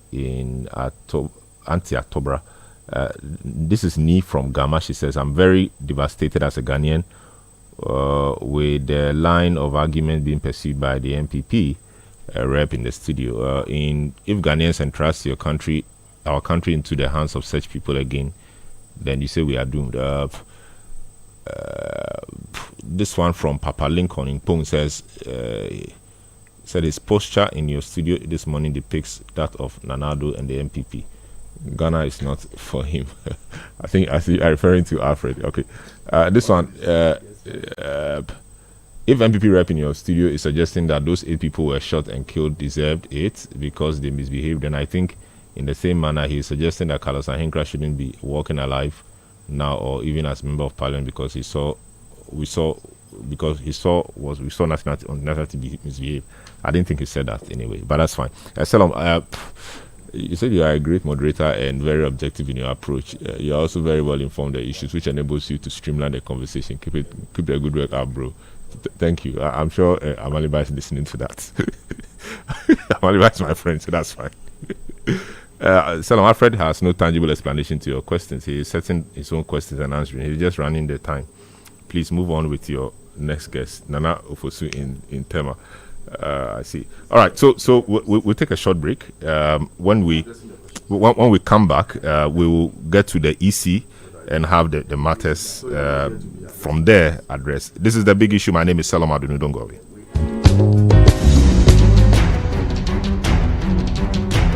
This election season, Channel 1 TV is bringing you closer to every vote, every constituency, and every result.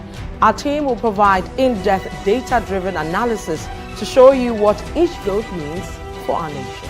From the campaign trail to voting day and the final declaration of results, Channel 1 Television is covering it all.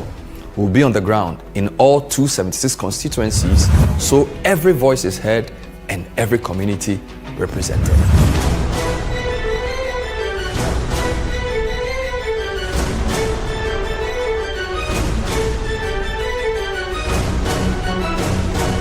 Our comprehensive election coverage brings you every key moment and every voice. With updates from all stakeholders nationwide, this is election news you can trust, powered by the latest data and expert analysis. Join us on Channel 1 TV for election coverage that keeps you informed and engaged. We're here for every step of the journey. Channel 1 TV, your election bureau.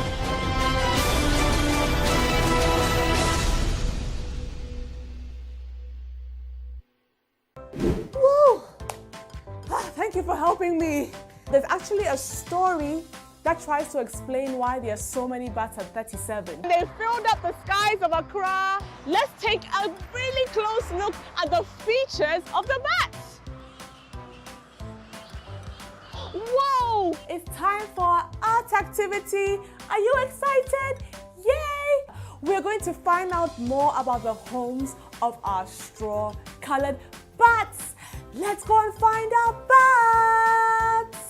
You definitely don't want to miss the Wonder Space Show with Miss Natalie. Watch the Wonder Space Show on Saturdays at 12 noon only on Channel 1 TV. This festive season, it's time to go big and go loud, because with GoTV, Bronya City. From match days and movie days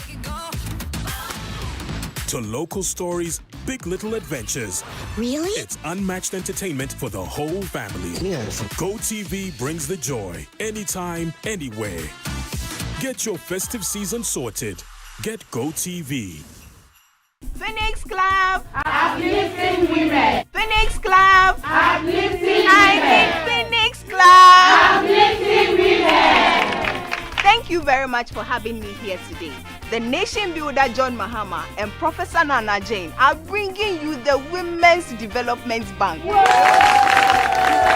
It is a very special bank run by only women, to serve only women. The aim is to empower millions of women across the country. The bank will have branches all over the nation to provide you with loans with very low interest and on very flexible terms. Madam, I run a small makeup and nail bar. Do I qualify for a loan? No need to bother, my sister. I mean hairdressers, market women, women-owned online businesses, female graduates, women in the corporate world, traders, agri, women in all fields qualify for loans. With John Mahama and Professor Nana Jane at the helm, the Ghanaian woman will surely rise. Vote for change. Vote for John Mahama and the NDC. This festive season, it's time to go big and go loud, because with GoTV, Bronya City. From match days and movie days to local stories, big little adventures. Really? It's unmatched entertainment for the whole family. Yes. GoTV brings the joy anytime, anywhere. Get your festive season sorted. Get GoTV.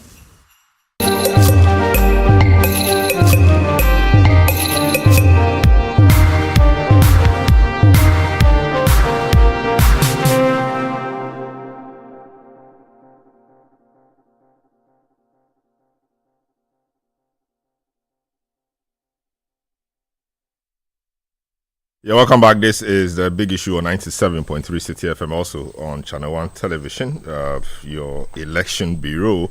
Next week by this time, people would have been queuing or would have been in a queue voting for their next president and next members of parliament. And we at City FM and Channel 1 television are poised to bring you the best coverage ever. Analysis using data and everything to give you a great experience. So this is the place to be. Indeed, on the big issue, the show is live and interactive. You can join us with your comments on 0549969996. My guests this morning are Alfred Thompson, member of the MPP communications team, Amaliba, director of conflict resolution of the NDC, Dr. Osai Kopon, CDD fellow and political scientist.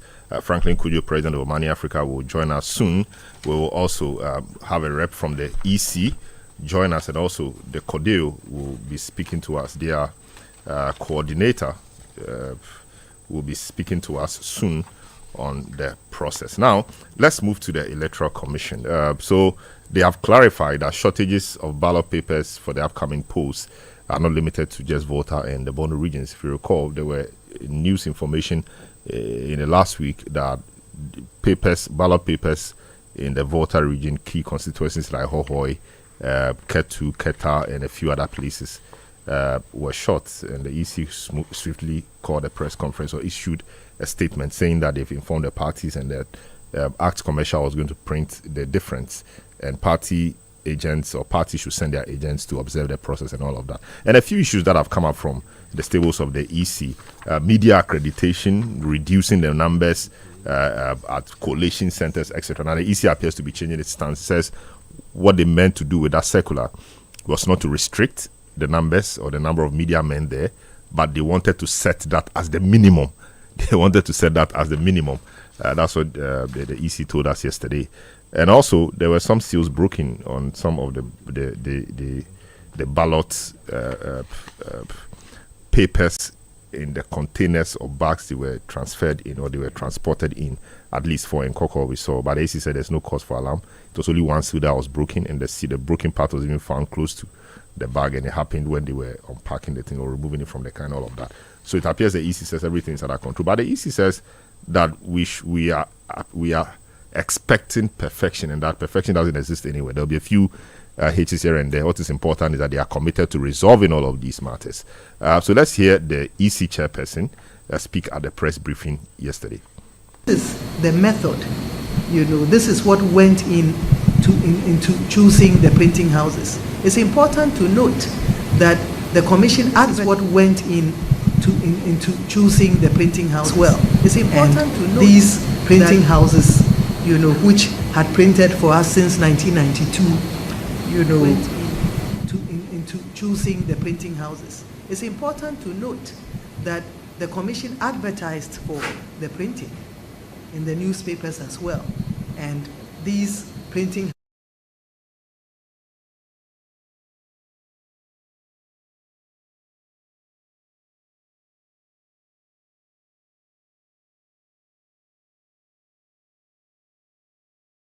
that undermines the integrity of the printing house. Yes, in some cases you expect serialization or that undermines the integrity of the printing house. Yes, in some cases you expect better from them, and it's with the issue with the the destruction of the printing house, you may expect better from them. But as to say that out of 18 million votes, everything should be 100%. I mean, I would wish so. But if there's anywhere that can happen, please tell us, and we will be sure to go there for the next printing arrangements. Thank you. There were some such shortages in the Volta region and a few other places, and the NDC and a few people were quite alarmed. But the EC says that there's no cause for alarm at all. Things like that happen. What is important is that it is spotted quickly and addressed, and so we should be fine. The NDC, I'm sure by now is okay with the process, because you and other parties have been asked to present party agents who will go and observe the process, so that we are sure on all sides that everything is fine. Your initial comments. The EC baffles me sometimes. As a state institution, you expect the standards to be higher than what we are seeing.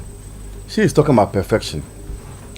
But I expect them to also lift up their game. This EC is error riddled. And sometimes I tend to even want to think that they are called erotical commission, because at each stage of the electoral process, at each turn of the electoral process, you find them making mistakes. Let me send you back. Just daily tabulations during the registration process, daily tabulations, daily mathematics. Use what's the name of that calculator. They were getting it wrong. It was the NDC that would say it's not like that. Then they'll come and say, okay, we agree, and the InfoRex or what, and they have explanation for everything. At each turn, we are not saying that you should be perfect, but which process did you come out clean and there was no problem? Is it the registration day? Is it the allotment of the serial numbers, which you didn't get wrong? Is it the sending the voting materials to their places, and then you now realize that there are some shortages?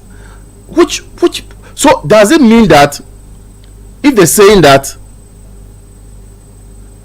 coming in verse cast their shadow, does it mean that on election day we must be expecting some problems?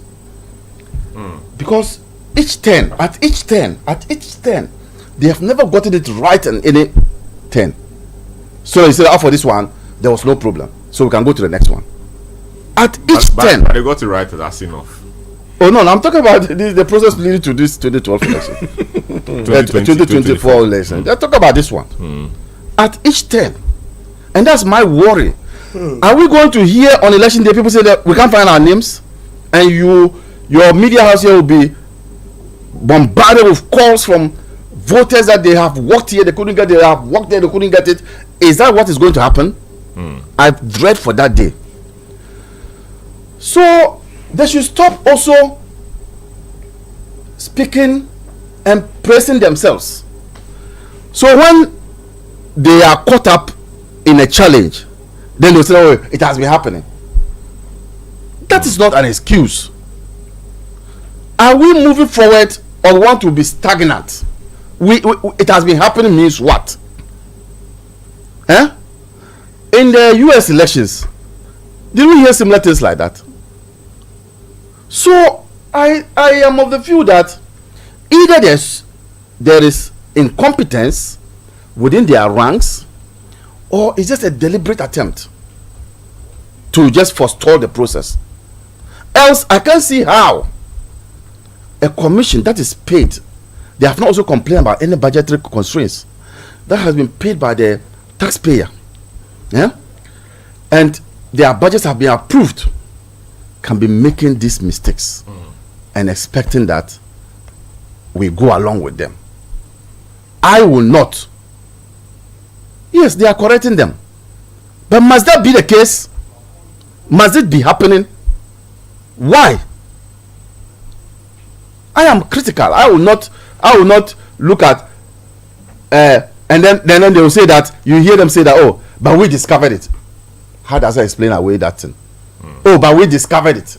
How does that explain away your ineffectiveness, your inefficiency? It means the system has a way of correcting itself or bringing up things which are not proper. So the system says that you must first get it wrong. No, but it's not a perfect system. That's what I'm saying, that we expect the standards to be higher than this. Because if you continue patting them on the back and you don't let them raise up their standards, they are going to be engaging in things that will derail this process. Our democracy is in their hands. At the point that we have reached, the most important institution in this country is not the presidency. The most important, where we have reached this day, this 1 week now, the most important institution is the Electoral Commission. They must not be at each time be riddled with errors. It's not the best for them, and I think that they are not doing well. I see. Great. Let me go to the phone line quickly and speak to Albert Ahin, who is who is with Cordio, the boss at Cordio, to take his view on the preparations of the EC so far. Hello, good evening, good morning, Albert. Welcome to the big issue. Just to take your view on the preparations of the EC so far. We've seen press conferences upon press conferences trying to give us a sneak peek into what the EC has been doing. There's been a few issues they've been trying to address, etc. Putting all of that together, what will you say, in your view, is the level of preparations of the EC ahead of this election? Well, I didn't get your first statement right, but if I can guess what you really wanted to find out was that you want to know whether the EC's preparation so far is up to the Exactly. Yes. Yeah. Yes. I would say that it's not bad. They are doing quite well. I'm sure a lot of people are just not too happy about some of the problems that have been associated with the ballot printing. Especially within the last few days, she came out, I mean the commissioner herself, came out to say that there were some ballots that were problematic, so they were reprinting them. I think we should be happy even to hear that these things have occurred before the 7th of December. If the mistakes have been detected, and they want to correct them, I think we should be happy to hear that these things have happened, not on the day itself, but before the election day. So far... No, just to clarify something. Did you say that there were problems with the ballots? Just to clarify, that didn't come out quite well. So if you could restate that point. Well, you said I should look at the preparations of the EC. Yes. And I'm saying that, yes, initially there were some problems with the printing of some of the ballots. For example, the serialization of some of the ballots for the voter and then I think Bonga region. For a printer that had been doing this work for a very long time, I myself was surprised that particular printing house, it wasn't that maybe they just recruited him to do this job. This man has been doing that job for a very long time. So some of us who knew what was going on were surprised that for the experience that they have, they should be, committing such mistakes. But fortunately for us, the EC saw it, and then all of that was redone. We are again hearing that there are some lapses again in some of the ballots, and they are again doing it. So, apart from these hitches about the ballot printing, I think the rest of the process has been going on smoothly. They have been coming out most of the time to talk to the public, explaining to the citizenry what issues should be explained, the process itself, and so forth and so on. So far, so good. So far, so good. That's what I would say. Okay. Except that they should be very fast with the ballot thing they are doing, so that on the D-Day itself, we wouldn't have any mishap. So the shortage, how come it wasn't detected from source? The ballots had to be transferred or transported to their destinations or so before this is spotted. I'm not getting exactly what the problem is with those ballots that are to be reprinted. No, we heard there were shortages. We heard there were shortages. That's what we heard. No shortages. Normally when they print, they have a backup, like 2% added, either 4% added or whatever. So if this was what they were doing for every printing house, then I'm wondering why that shortage should come. Because apart from the main, if you are printing 100, you are printing 4% of the 100, and you add it to it. To take care of any eventual shortage. Yes. Yes, so kindly be on. Because for every ballot that they are printing, there's a backup that they are going to add. So that if there's any shortage, then they will sort that. So that explanation, I don't know why it happened. I see. What so there were issues of serialization and then shortage, but interestingly, the voter region has featured in both problems. It may be a coincidence, but that coincidence may be quite expensive, given that the voter region is what we call the World Bank of the opposition party that has been very wary of the activities of the EC. Would you treat that also as mere coincidence, or you think the EC must open its eyes properly? That I think is not, for the fact that the World Bank is being affected, it's not good enough for the image of the EC. You see, it could be a genuine error, but honestly, people might interpret it to be something else. So my advice to them is that they should be very careful dealing with the World Bank of the opposition party, so that everything goes on smoothly for them.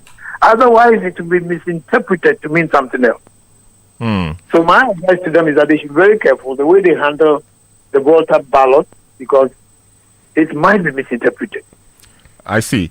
Also, talk to me about the attempt by the EC to restrict media access to the collation centers. Of course, they've tried to restate that position, but why would the EC even consider an attempt to restrict or deal with media in the manner they are seeking to deal with the media on the election day at the collation centers? We thought that the collation centers should be open to as many media houses as possible, as many as could get in, so that there's transparency, especially at the time where the EC's image is not really looking good. What's your thought around that?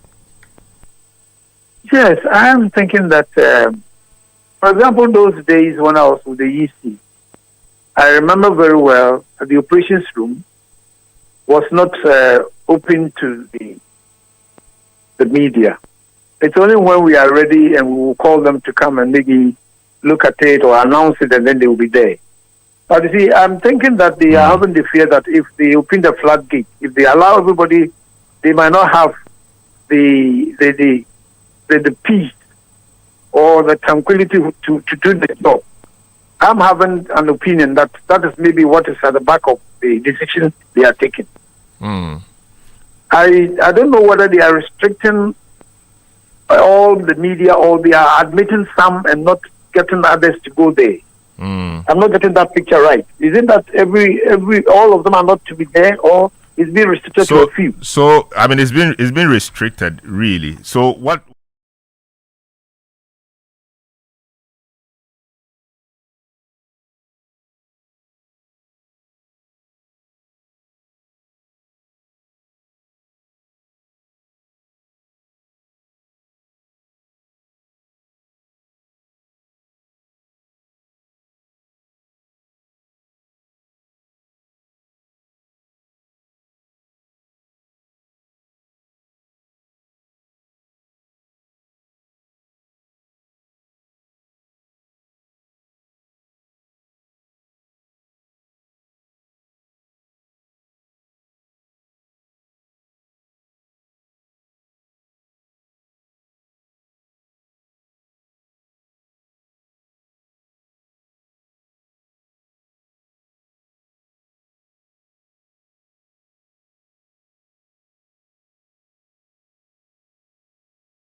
said makes sense, and I believe that the EC will come again, and then maybe make sure that whatever they are doing is also bought in by the media.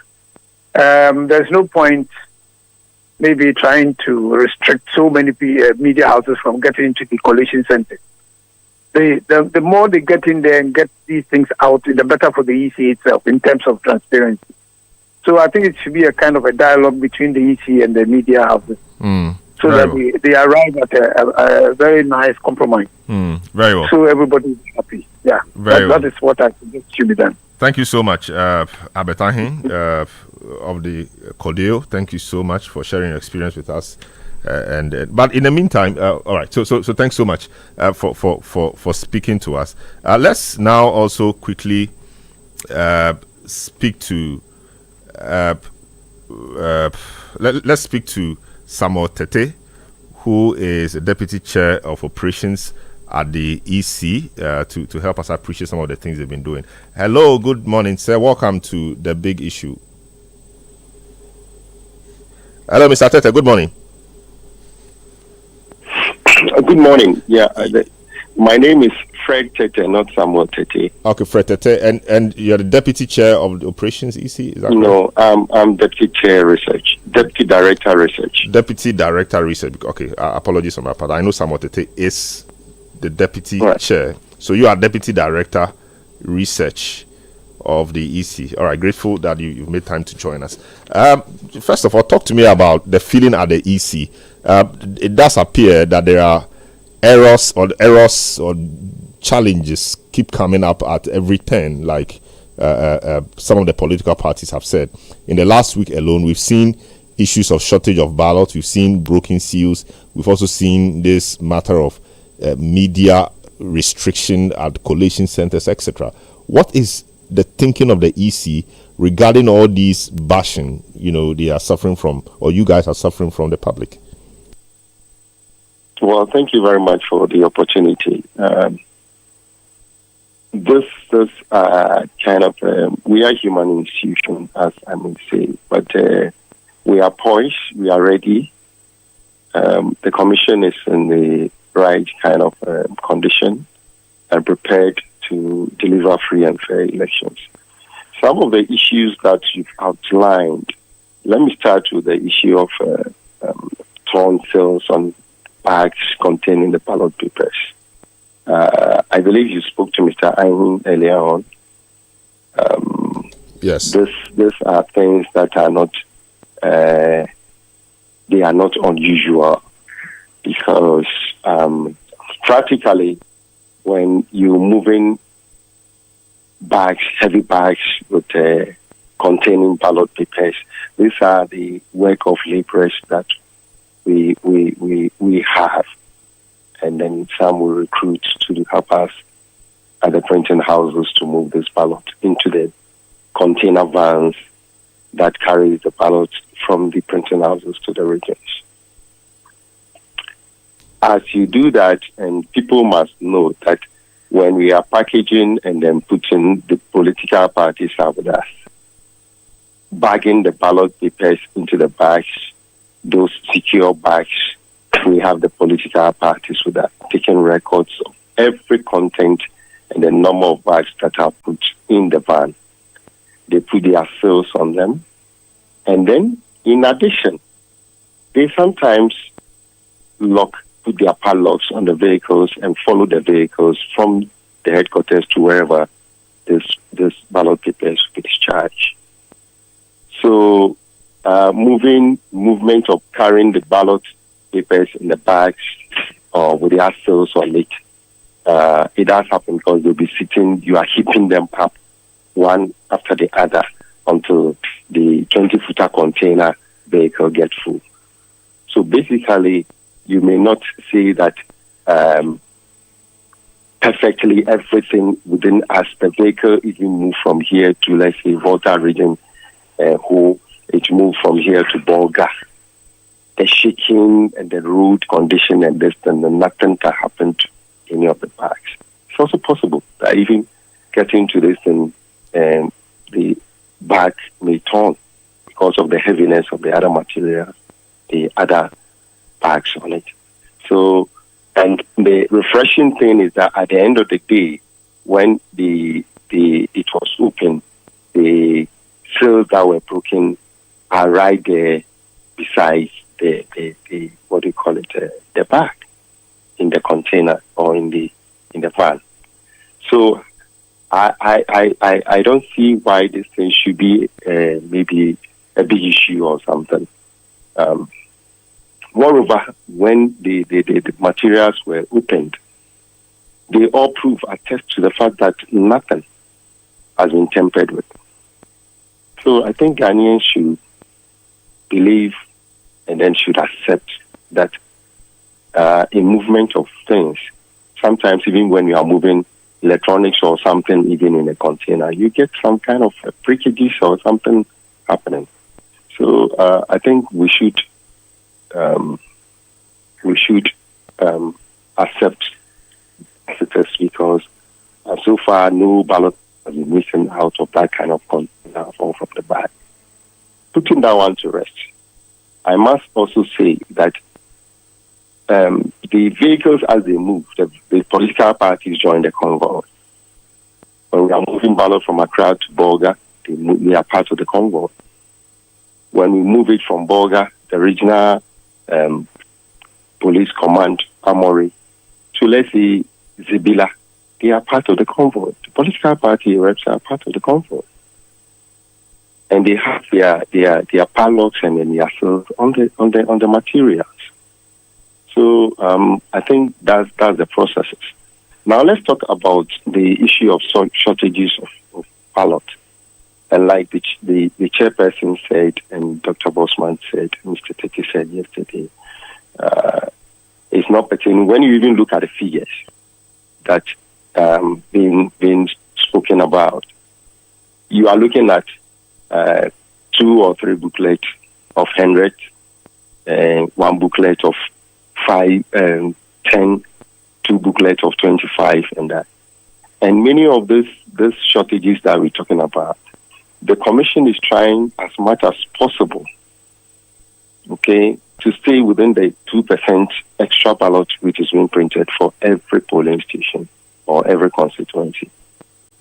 Okay, so where we see that this quantity is missing in any, yes, we must alert our stakeholders and then add those kind of shortage of the ballot papers which has not been printed to it.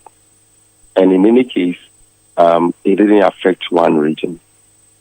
From my list, you have Greater Accra, Western North, Upper West, Western Region, Bono East, Volta, and Bono. All these regions, one way or the other, have some kind of shortages in some constituencies, which has been reprinted and then will be sent back to their various regions. I see. I think yes. At what point were these shortages detected? Was it at the printing house, or when the materials came to the EC, or when the materials reached their destination? Well, from the information that I had indicated that when the materials got to the regions and they were checking, then they realized that, 5 booklets of this 25 is not there, this is not there, and that. But basically, the quantities that were printed, the same quantities were being sent to the regions. Yeah, so that brings you to my next question. That brings you to my next question, sir. So when the materials were being ferried from the printing houses to the regions, didn't you do those checks? Were those checks not done and passed? If those checks were done and passed, then how come that at the regions those shortages were observed? Well, I don't have the full information as to how the message was communicated from the region to the headquarters, but I'm aware. Having participated in the printing process from 1996 to date, sometimes these are things that happens. You print and then based on the statistics that has been given to you, the auditors will check, the store section will check, and then they will all agree that this is the quantities that. But sometimes you see, you may have this kind of situation where, let's say, a pack of a booklet, because let me give you an example. You have a booklet of 100, and it's being put in bundles and wrapped in tens. So 10 of the 100 booklets wrapped together, 10 of the 50 booklets wrapped together, 10 of the 25 wrapped together, 10 of the 10 booklets wrapped together. Okay, so when they pick, because the serial numbers range has been given on top, okay, you count the booklet. How many booklets? 1, 2, 3, 10. Okay, sometimes it's possible that in terms of the packaging, instead of, let's say, 100 booklets, a 50 booklet has been slotted in or mixed up with that in terms of putting them together. So that's where you find those kind of shortages. You understand what I'm saying? Yes. So a booklet of this group of pack wrapped booklets, you are being told that it's 100. But maybe in the course of putting them together, they put maybe one of the 50s in there. Okay, and you have counted because it's a booklet, you've been told that it's a booklet of 100. And the first 3 booklets are 100, 100, 100. You count 1, 2, 3, 4, 5, 6, 7, 8, 9, 10. It has been wrapped already. And then you put it in the book. So sometimes things like this can happen. And when you even look at the 25s and then 10s, it's also possible. Okay, so in terms of checking, they would have checked, okay, tick their checklist that, oh yes, we've counted and that. But when it gets there and then they remove them, then they will see that, oh, this pack has one of the 50 booklets instead of a whole complete 100 booklet. So sometimes those are the situations. I see. Does the EC feel pressured by public expectations to be perfect at every time? Yesterday, the chairperson says it's not a perfect system. Do you feel pressured by public expectation to be perfect in this election? I'm saying so because, I mean, things haven't really been smooth with you in the last couple of months. I'm sorry about that. But I'm saying that, does the EC feel pressured by public expectation to be perfect? Your boss yesterday says that it's not a perfect system. But I'm saying so because the public is getting to a point where they feel that the EC will always make mistakes. Right from the last election, when the final results, was amended a few times, even though some percentages were constant. But there were a few issues with it. You have to issue statements to correct. Now, fast forward. During the voter registration exercise this year, the daily tally you give, there were issues with the tabulation. You have to come back and correct it. Now we have issues even at the exhibition. Some names were not there, etc. The NDC raised it. You said that was what the exhibition was supposed to correct, and you've corrected same. Now we have shortages. We have all of these happening. Is the EC... what's happening? Is the EC happy what's happening, or that's how it's been, and it's only that now that there is more scrutiny of the EC, that is why we are seeing these errors or anomalies popping up? Well, if I've been in this system from 1996, and if I could be clear with the question that you were asking, do you feel so pressured? I don't think so. If I could have time to maybe come to the studio and then talk to you about something, I can give you a chronology of things that even happened from 1996 to date. Okay, so some of these things are like the chair said, we are a human institution, and yes, the public may be seeking for perfection. But you cannot have a perfect society or perfect organization anywhere. Okay? And many of the things that you're talking about, I must say that some of them are not true. Okay?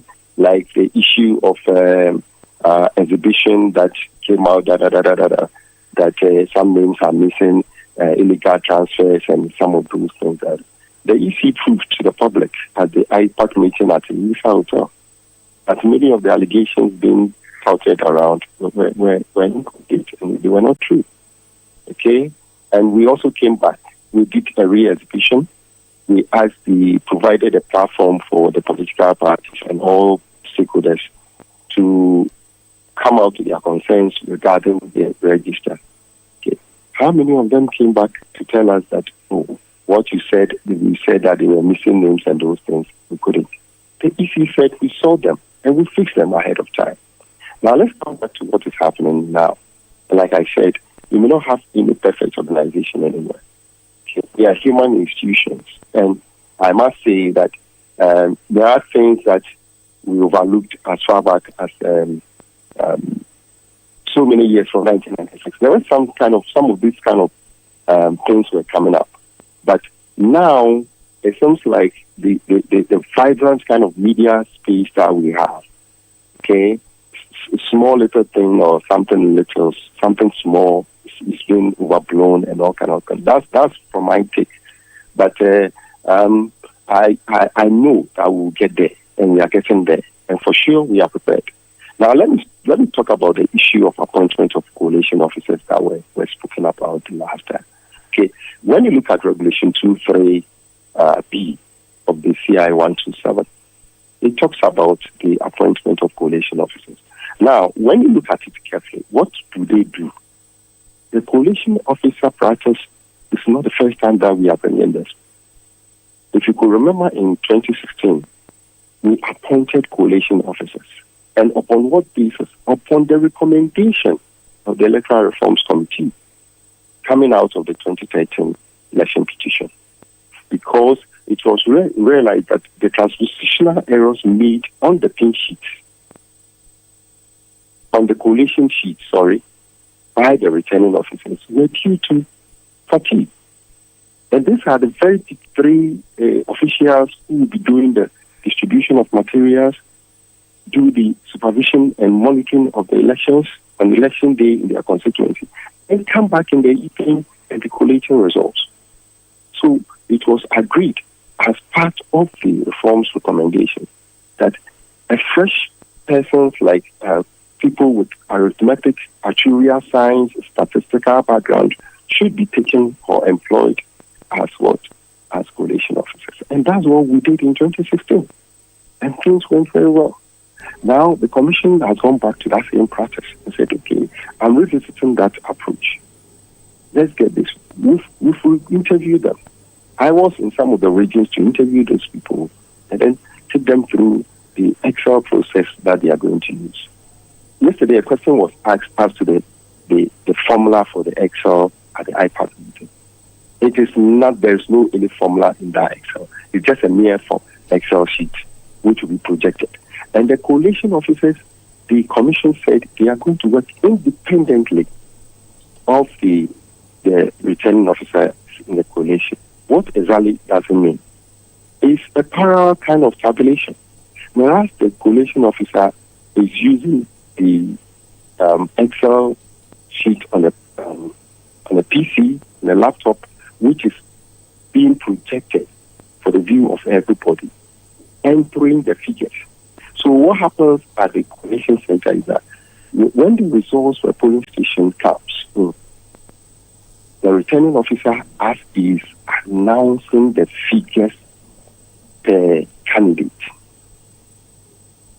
the coalition officer will be entering the figures in the Excel format being projected. So if candidate 1 or candidate A had 7, candidate B had 7, candidate 4 has 7, he will be doing it simultaneously as the other returning officers are entering it in the manual coalition sheet. This is what happened. So when they finish, at the end of the day, they compare what has been projected, the total, and then what has been added up, collated manually. Yes. So that's the work of the coalition officer. It's a parallel kind of tabulation processes at the coalition center. And this we did in 2016. I see. Just we'll bring it to the studio.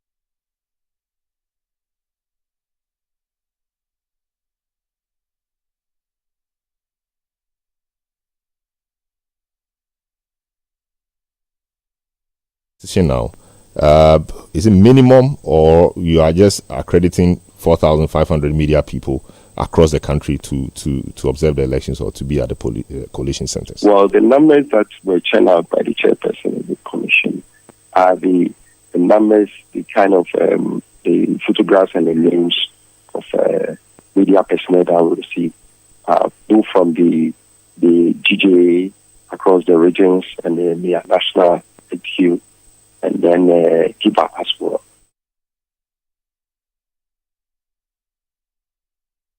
Accreditation cards, we are working on them.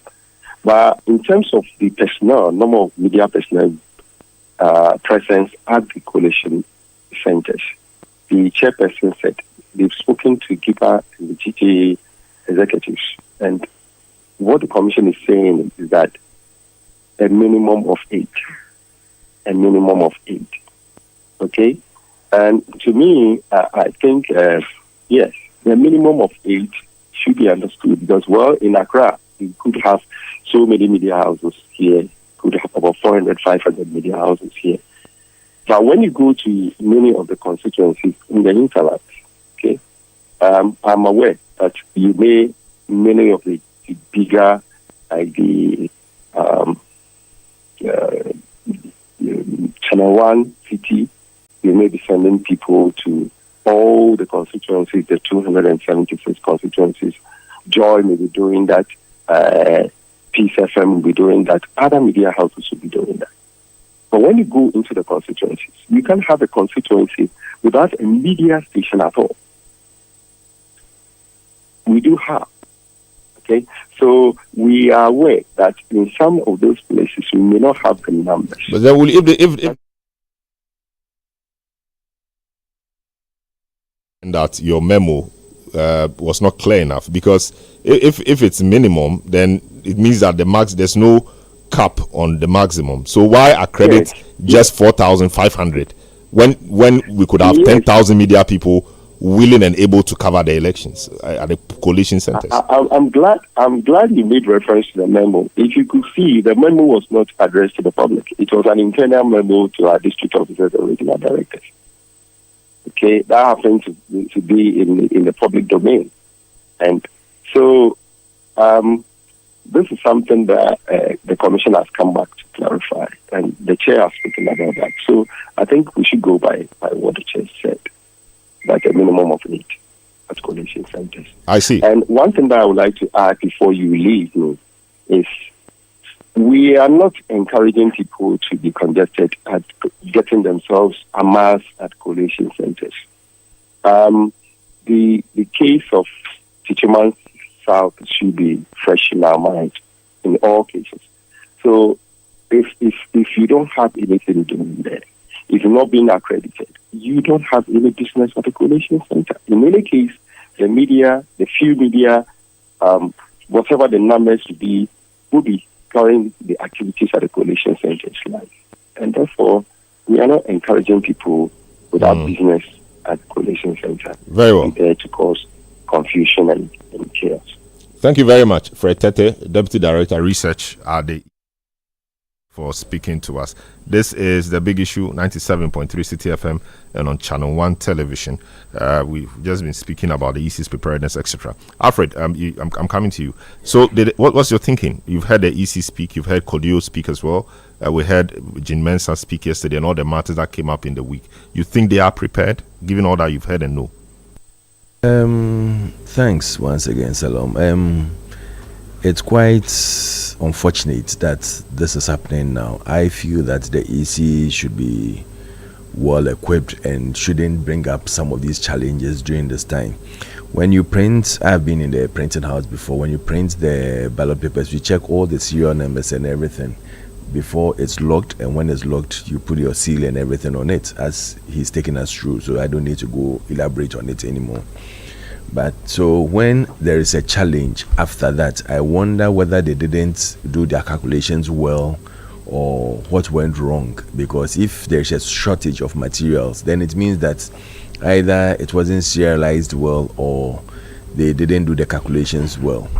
And so for it to get to the center, the final destination point, before they get to realize it, I'm a little bit worried about that. It doesn't help, because you now get people bringing all sort of meanings or reading all sort of meanings into it, especially when someone is bound to lose and you go into his area of operation and tell him that, I couldn't print your things. Well, he used so many excuses of that to say why he's losing the elections. We believe we are winning, so we are very ready and very prepared for it. I also don't know why our agents there could not also put their calculations together to get the right figure and everything, because every party agent is supposed to do that. And so if the agents also do not see it, then there should be a problem, because you know the total number in a register, you know the total printable, you know the percentage that have been added on, because all the 100 ballot sheets we have an extra, the 50s we have extra, 20 we have, and then 10. So all these are put together to get the number that should be printed and sent there, and it's communicated to every every regional office and every constituency office. So all these should have been detected, not to wait for EC to come out and tell us that they have a shortage in materials and everything. But I believe that they have the capacity to make sure that this elections goes well. I pray that everything should be put in place before next week Saturday, because I believe that with the work we've put in, as you refuse to use the word science and data, you just said data and something, but we believe that with the science and data we are winning this election on the first round. It's going to be a clear victory for Dr. Baumia, and so I want them to put things in order. I don't want any hitch where our opponents will come and say that, because EC did this, they've rigged for this person or for that person. We don't want that to happen. We believe in what we've done, we believe in the work we are doing, and we believe that we would win these elections. So I'm pleading with EC that let's get everything right, so we don't get the hitches we've gotten before. Very well. Dr. Sekwapong, I mean, you've heard the EC, you've heard Kodeo, we've seen what has happened in the week. Do the things you've heard inspire confidence in you watching from where you are? So, for me, after having read the EC's press releases yesterday and some of the additional information that they provided, I just have 3 questions that are still on my mind, right? I mean, I give the EC credit for quickly addressing the issue once the Volta region memo found its way into what I call the public square, right? That quickly it came out, released the press memo, things like that. But it was also in trying to say that this is not just an issue with a number of constituencies, I think there were about 5 in the Volta region, in trying to allay any fears of this is not targeted, this is not an isolated incident, it's happening in other places. And, they list a few other regions and just a handful of constituencies where they've had some of these issues. 3 questions come to mind. So one, for me, it's the quality assurance process at the printing press. Because I did a breakdown of the issues that had been identified, right? And so it's either a shortage, a shortfall, or faulty ballots. For the presidential ballots, for example, most of the issues that were emerging had to do with faulty ballots. So that I asked myself, well, what is the quality assurance process at the printing press? Way back when I was in secondary school, I worked with Commercial Associates Printing Press, and there was a process that we went through to assure that whatever work we were doing, the final product was error-free. So that I placed the burden on the printing presses that are doing this work to figure, to try and understand what their quality assurance process is that is leading to some of these faulty ballots. My next question, though, has to do with the shortage and the shortfall issue. There's a register that was full of all of the electoral statistics, right? So I'm sure the EC has data all the way down to the polling station. So it knows that polling station A, for example, you can expect to have, let's say, 100 voters there. And so when all the ballots are printed and it's being distributed, it is guided by these statistics available to the Electoral Commission. So again, it's unclear to me how the availability of those statistics to the EC did not sort of guide, having the adequate number of ballots at particular places. So that was my other worry. My last question, though, is the implications for election day. I mean, I just hope that all of these things would be resolved before election day. But can you imagine on election day these faulty shortfall issues emerge, and what that can do at the polling stations, things like that. So again, I'm just hoping that it has no implications for election day, that by the time December 7th rolls around, all of these things will be resolved.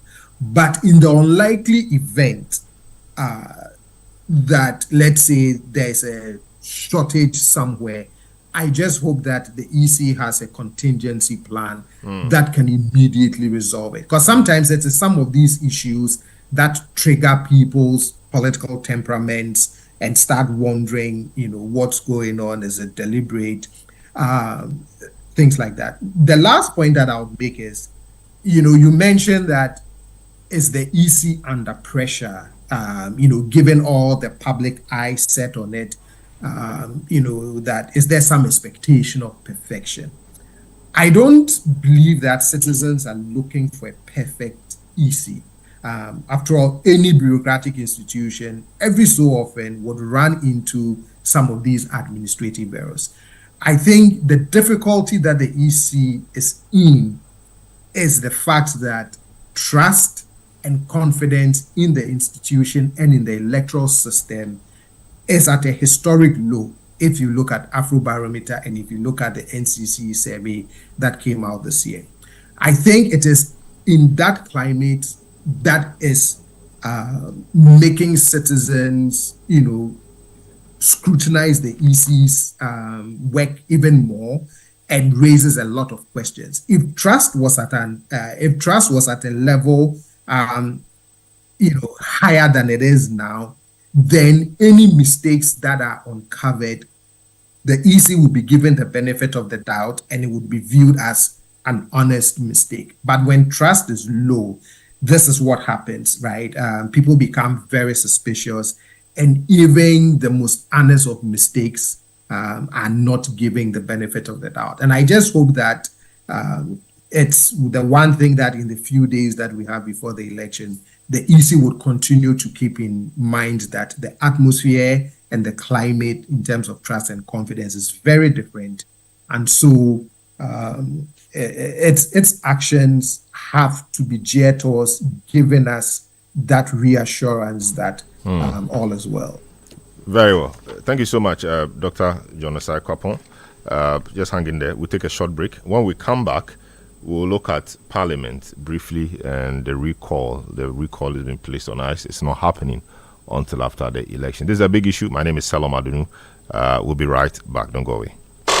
City 97.3. Accra. Zentopia is offering up to 30% of your favorite. Who's my nephew? By God's grace, he's well. He's the reason why I came here today. Opa, thank you for sending us money the last time. It was very useful. As I sent it to your nephew in school to be buying food small. You already know the feeding challenges with free SHS these days. He's already home for vacation, and I need some help to enroll him in private classes.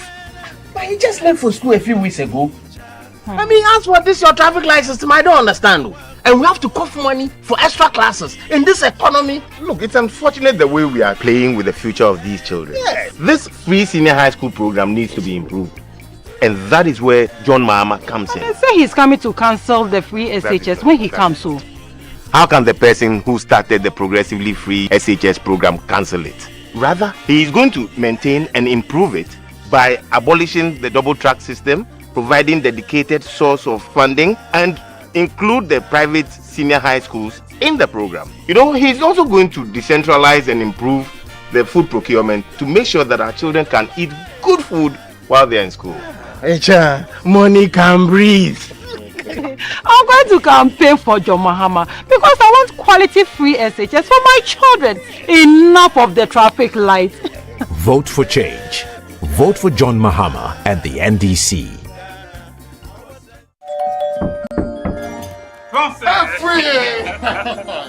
Uncle!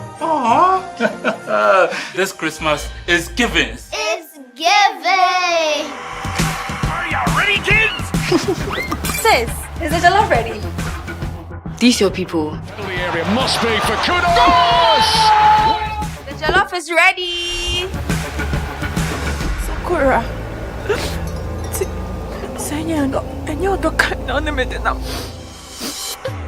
I'll be right there. Sorry, the pepper from the jollof. Thompson, it's been an emergency. We need to step out for a bit. Oh. 5 more minutes. Hey, Mrs. Afri, can we get some takeaway packs? This Christmas, it's giving the best in entertainment on DSTV. Grab a DSTV decoder or reconnect to your existing subscription and be entertained. Now this is giving. Thank you!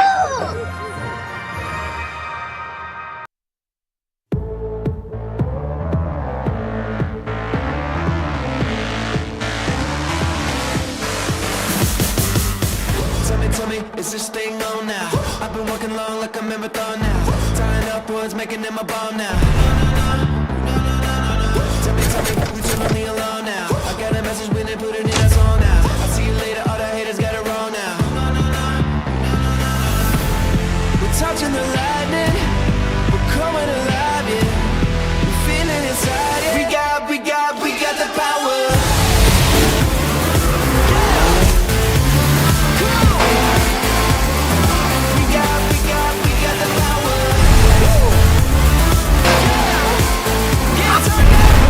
Tank 300, where power meets elegance. Call us on 0501 772222 or 0501 773333.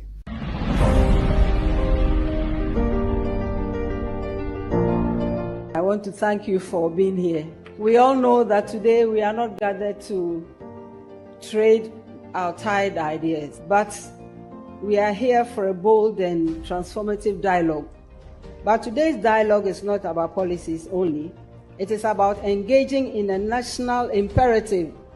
It is about creating a Ghana where every woman has the opportunity to thrive. We should arrive at a point in our history where the remarkable or special things about an African or Ghanaian inventor have nothing to do with the fact that she's a woman. We should get to a point where we are not taken aback by a groundbreaking female authority in any discipline, or a woman leader who understands and shows that the ultimate aim of power is to empower the powerless. We must get there, and such recognitions need not take a lifetime. Together we can create a transformative difference. To the women and girls of Ghana, our voices matter, our dreams matter, and our futures also matter. Together again, we can build a stronger, fairer, and more prosperous country.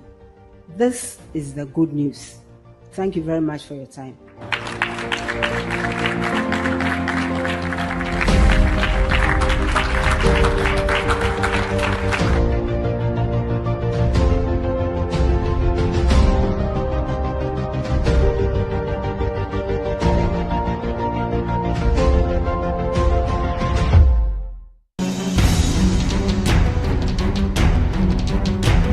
This election season, Channel 1 TV is bringing you closer to every vote, every constituency, and every result. Our team will provide in-depth data-driven analysis to show you what each vote means for our nation. From the campaign trail to voting day and the final declaration of results, Channel 1 Television is covering it all. We'll be on the ground in all 276 constituencies, so every voice is heard and every community represented.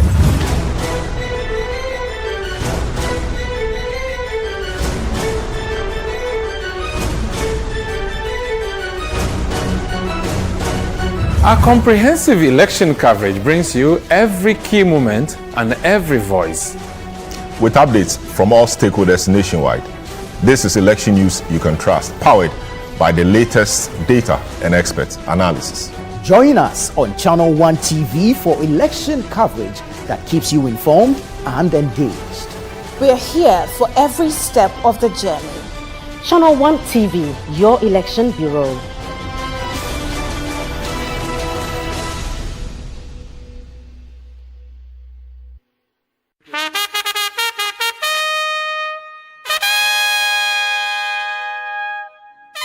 Here comes the doctor, Mr. Visionary. You want, I want, one. You want bold solution for the future.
Welcome back. This is the big issue, the final lap of the program. We use this time to look at the parliamentary issues, just touch and go, then we close from here.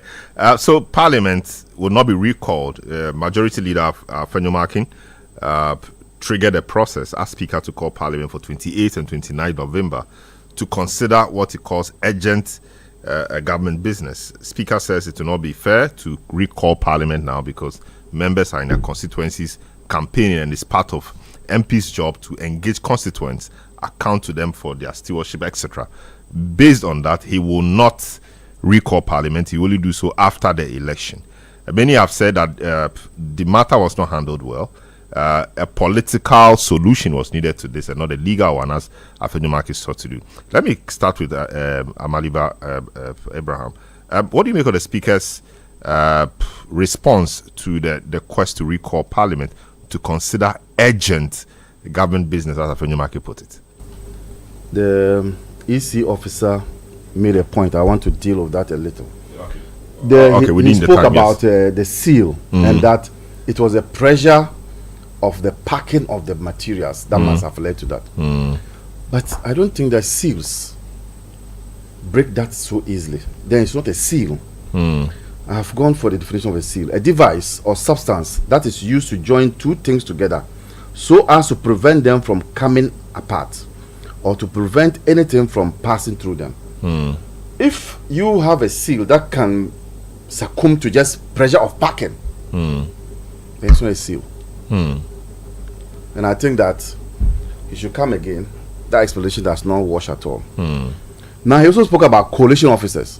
The law, and why we were against the nomenclature, is that the law only talks about one coalition officer.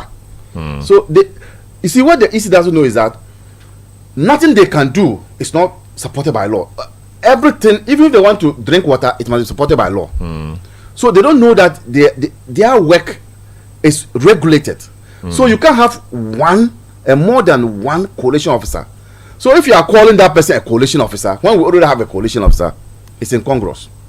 You may decide that you are calling that person a tabulation officer or whatever it is, because from the explanation, that person is supposed to be doing the tabulations.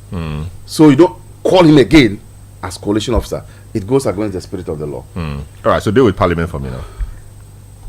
I had advised Fenyomark, and when you Google me long ago, that some matters are resolved using the political option. It's not everything that you run to court because the court will give you a favorable judgment. So how many weeks did we use to deal with the matter in court? I think 2 or 3 weeks. We could have dealt with this matter in-house, and then by so doing, we would have been able to, as it were, dealt with their government businesses.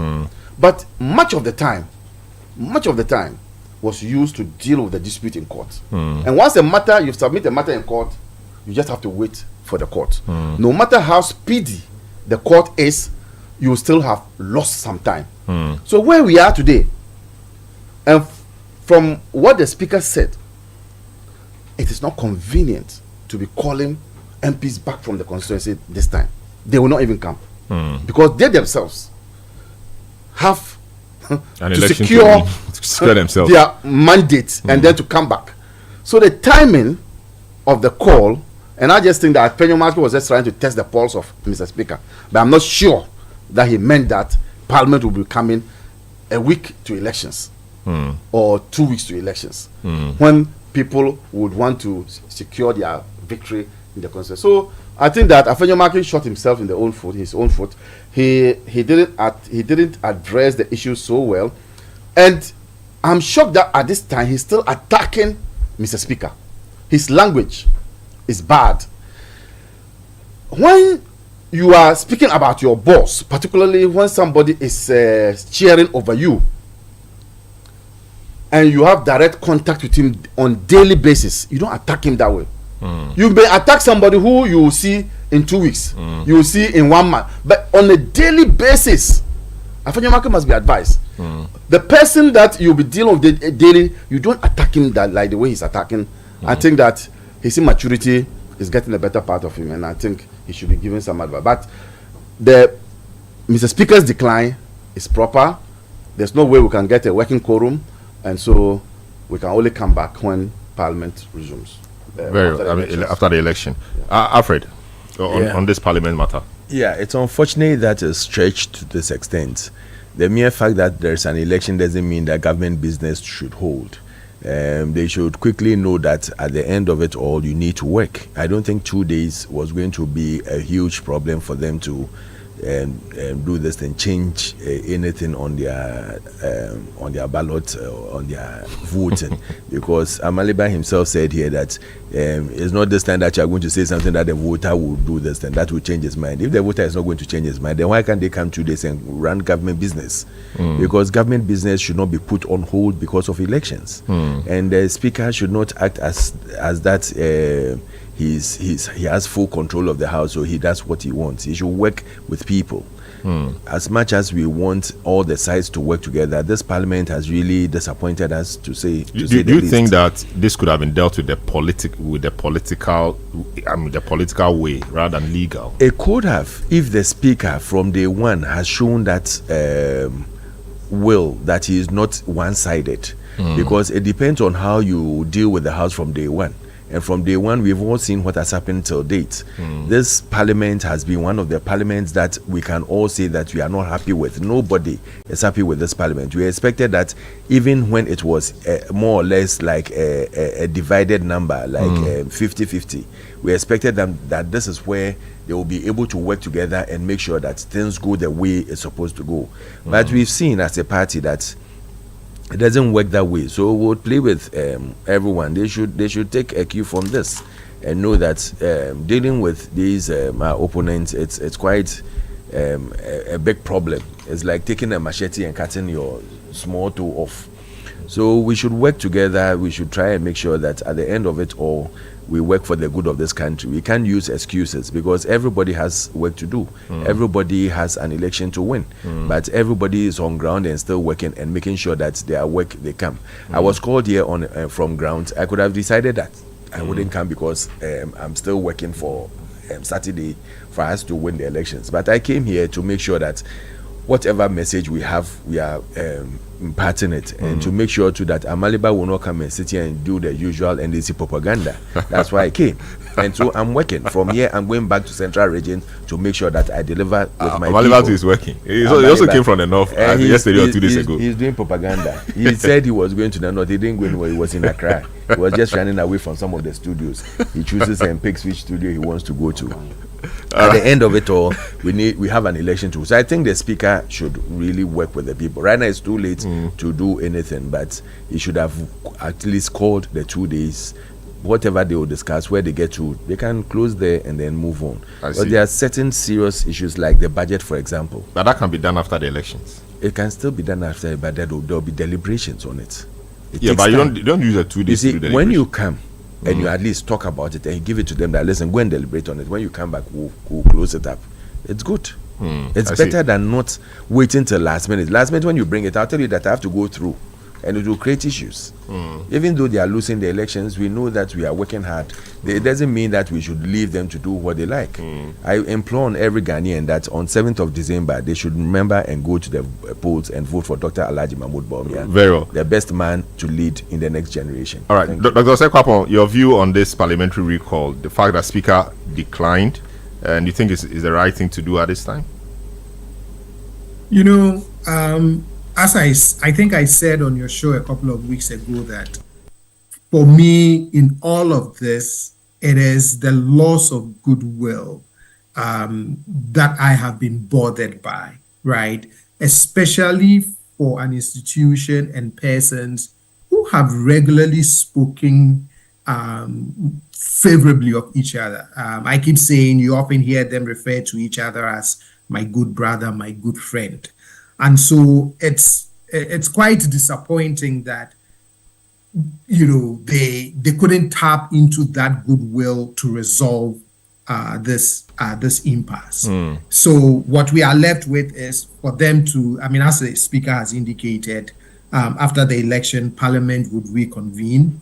Hopefully, and you know, the rhetoric has also not helped in sort of protecting that goodwill that they have for each other. The election, as the speaker has indicated, Parliament will be recalled after the election. There's quite a bit of government business on the table. If I look at what the Honorable Afenyo Markin had listed when he wrote to the speaker to consider reconvening the House, all of that cannot be done after the election and when the next Parliament convenes. It would actually not be good, for Parliament to rush through all of those things. It would compromise, its oversight and scrutiny function. So if nothing at all, at least they can come back, look at the budget for the first quarter of 2025, and then whatever business is left undone, the 9th Parliament can take it up. But I just hope that we've also learned some very important lessons from this. Very well. Thanks so much. A few of your messages before I go. Skelly says, if 2 days, speaking about Alfred, if 2 days don't make any difference, then flag bearer Bawumia can end his campaign 2 days earlier. Well, Chris from Ashalibo says, Selorm, the MPP is preaching skirt and blouse in Adenta because Bawumia's name has become a taboo there. But the constituents love Ramadan, and surely he will win the December 7. That's from Chris in Ashalibutre. Please, EC says they have engaged expert statisticians and mathematicians. We are paying them with taxpayers' money, so they should get things right. Christine Weja says the seal is hard to be broken on its own unless it's been tampered with. Even with a knife or blade, you would have to apply for. The gentleman, you said, is not being honest. Well, this is how we end to this edition of the program. My name is Selorm Adonoo. Catch you same time next week when the whole nation will be voting. We wish you the very best, and this is the place to be, the Election Bureau. Have a good afternoon.